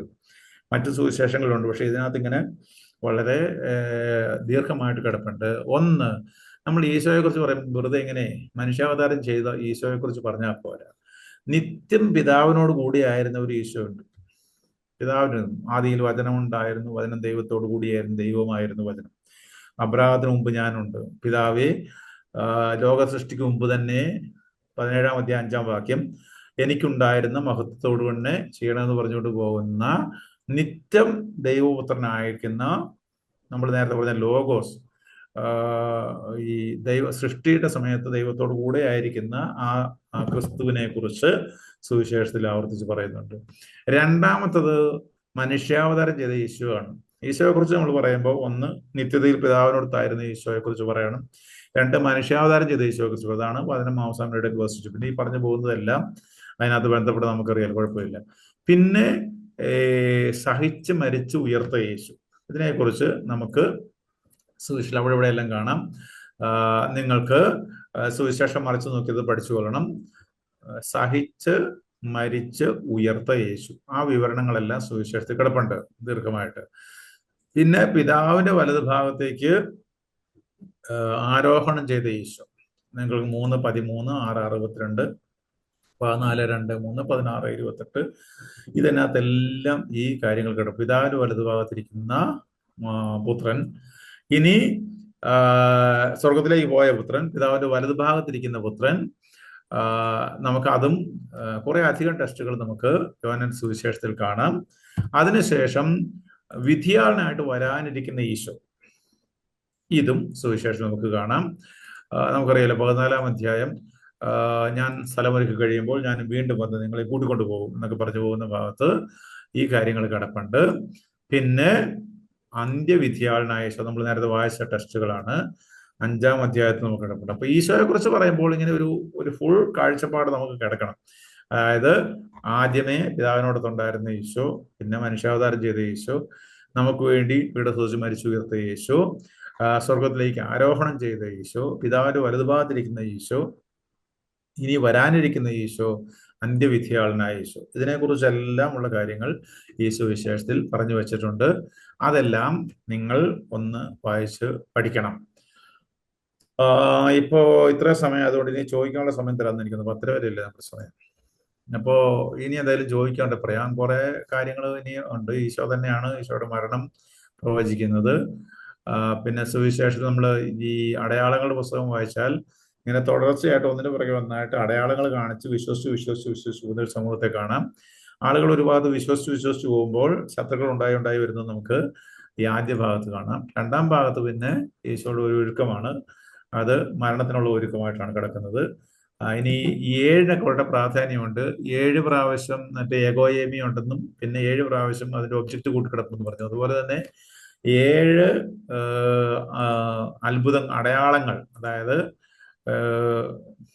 ആദ്യ ഭാഗത്ത് അടയാളങ്ങളുടെ പുസ്തകം എന്ന് പറയുന്നത് അത്ഭുതങ്ങളാണ്, അത് 7 കിടപ്പുണ്ട്. പിന്നെ അങ്ങനെ കുറെ കാര്യങ്ങൾ. അതിന്റെ അവസാനത്തെ അടയാളമാണ് നമ്മൾ പറയുന്ന ലാസറിനെ ഉയർപ്പിച്ച് ജീവൻ നൽകുന്നത്. കാരണം ഈശോ വന്നത് ജീവൻ നൽകാൻ വേണ്ടിയിട്ടാണല്ലോ. പിന്നെ രണ്ടാം ഭാഗത്ത് ഗ്ലോറിയുടെ പുസ്തകത്തിൽ ചെന്നാൽ ഈശോ മരിക്കണം. ഈശോ പീഡ സഹിച്ചു മരിച്ചു. അത് കാണപ്പെടലൊന്നും ആയിരുന്നില്ല, ശരിക്കും മരിച്ചതാണ്. അവസാനം ഈശോ വിനാഗിരി സ്വീകരിച്ചിട്ട്, ശരീരമാണല്ലോ, സ്വീകരിച്ചിട്ട് എല്ലാം പൂർത്തിയായിരിക്കുന്നു എന്ന് പറഞ്ഞു. ഈശോ തന്നെയാണ് ബോധപൂർവം മരിക്കുകയാണെന്നുള്ള അർത്ഥത്തിലാണ് അതൊക്കെ പറഞ്ഞു പോകുന്നത്. അതൊക്കെ നിങ്ങൾ ഇവിടെയൊക്കെ വായിക്കുക. ഇനി അതിൽ സംശയത്തോടെ ചോദിക്കാം, സമയം പോയതുകൊണ്ട്.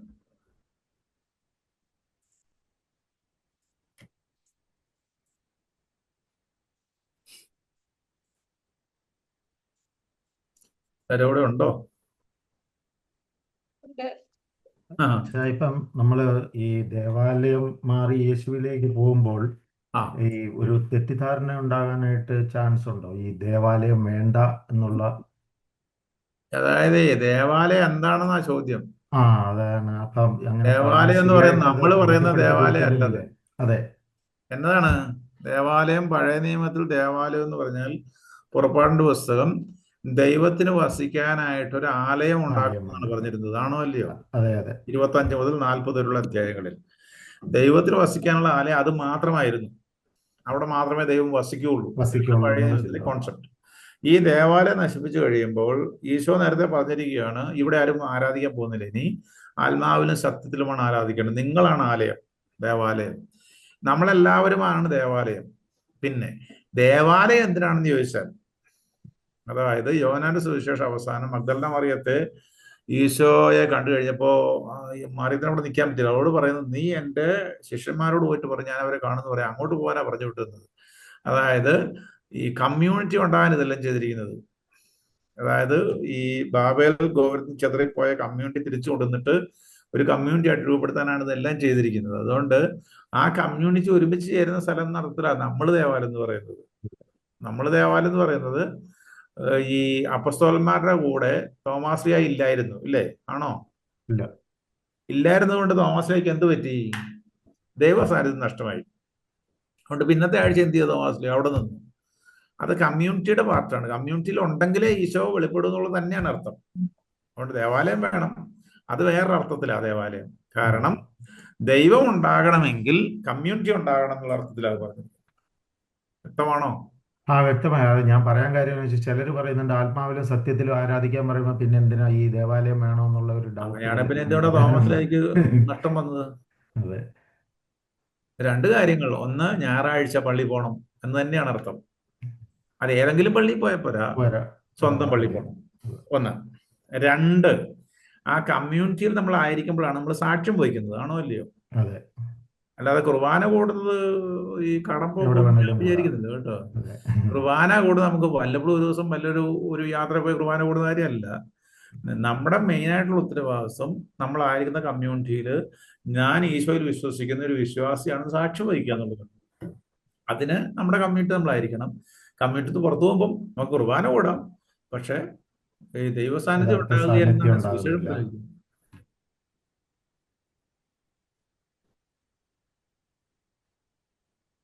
വേറെ എന്തെങ്കിലും ഉണ്ടോ?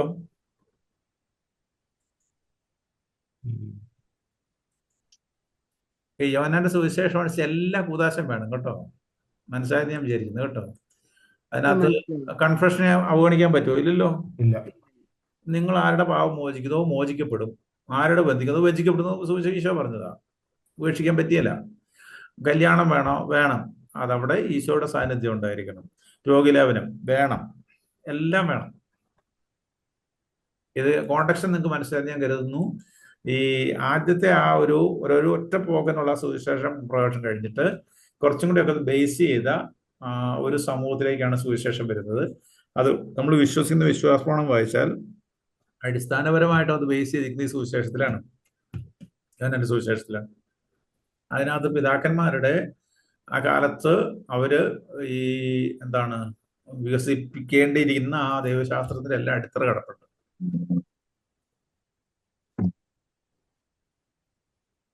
ഈ സുവിശേഷം അടിസ്ഥാനപരമായി എന്ന് പറഞ്ഞാല് ഈശോ ഇങ്ങനെ മനുഷ്യാവതാരം ചെയ്തു, പേട് സഹിച്ചു, മരിച്ചു, ഉയർത്തു, പിതാവിന്റെ അടുത്ത് പോകാതിരിക്കുന്നു, ഈ ഭാഗം മുഴുവൻ പറഞ്ഞുകൊണ്ടിരിക്കുന്നതിനിടയ്ക്കും വളരെ വ്യത്യസ്തമായിട്ടുള്ളൊരു വിവരണമാണ് കൊടുത്തു പോകുന്നത്. 4 സുവിശേഷങ്ങൾ എന്താണ് പഠിപ്പിക്കുന്നത് വെച്ചാൽ ഈശോ ദൈവപുത്രനാണെന്നും ഈശോ നമ്മുടെ പാവങ്ങൾക്ക് വേണ്ടി മരിച്ചു എന്നും ഉദ്ധാനം ചെയ്തു എന്നാണ് പഠിപ്പിക്കുന്ന എല്ലാ സുവിശേഷങ്ങളും. വിവരണത്തിൽ വ്യത്യാസം ഉണ്ടായിരിക്കും.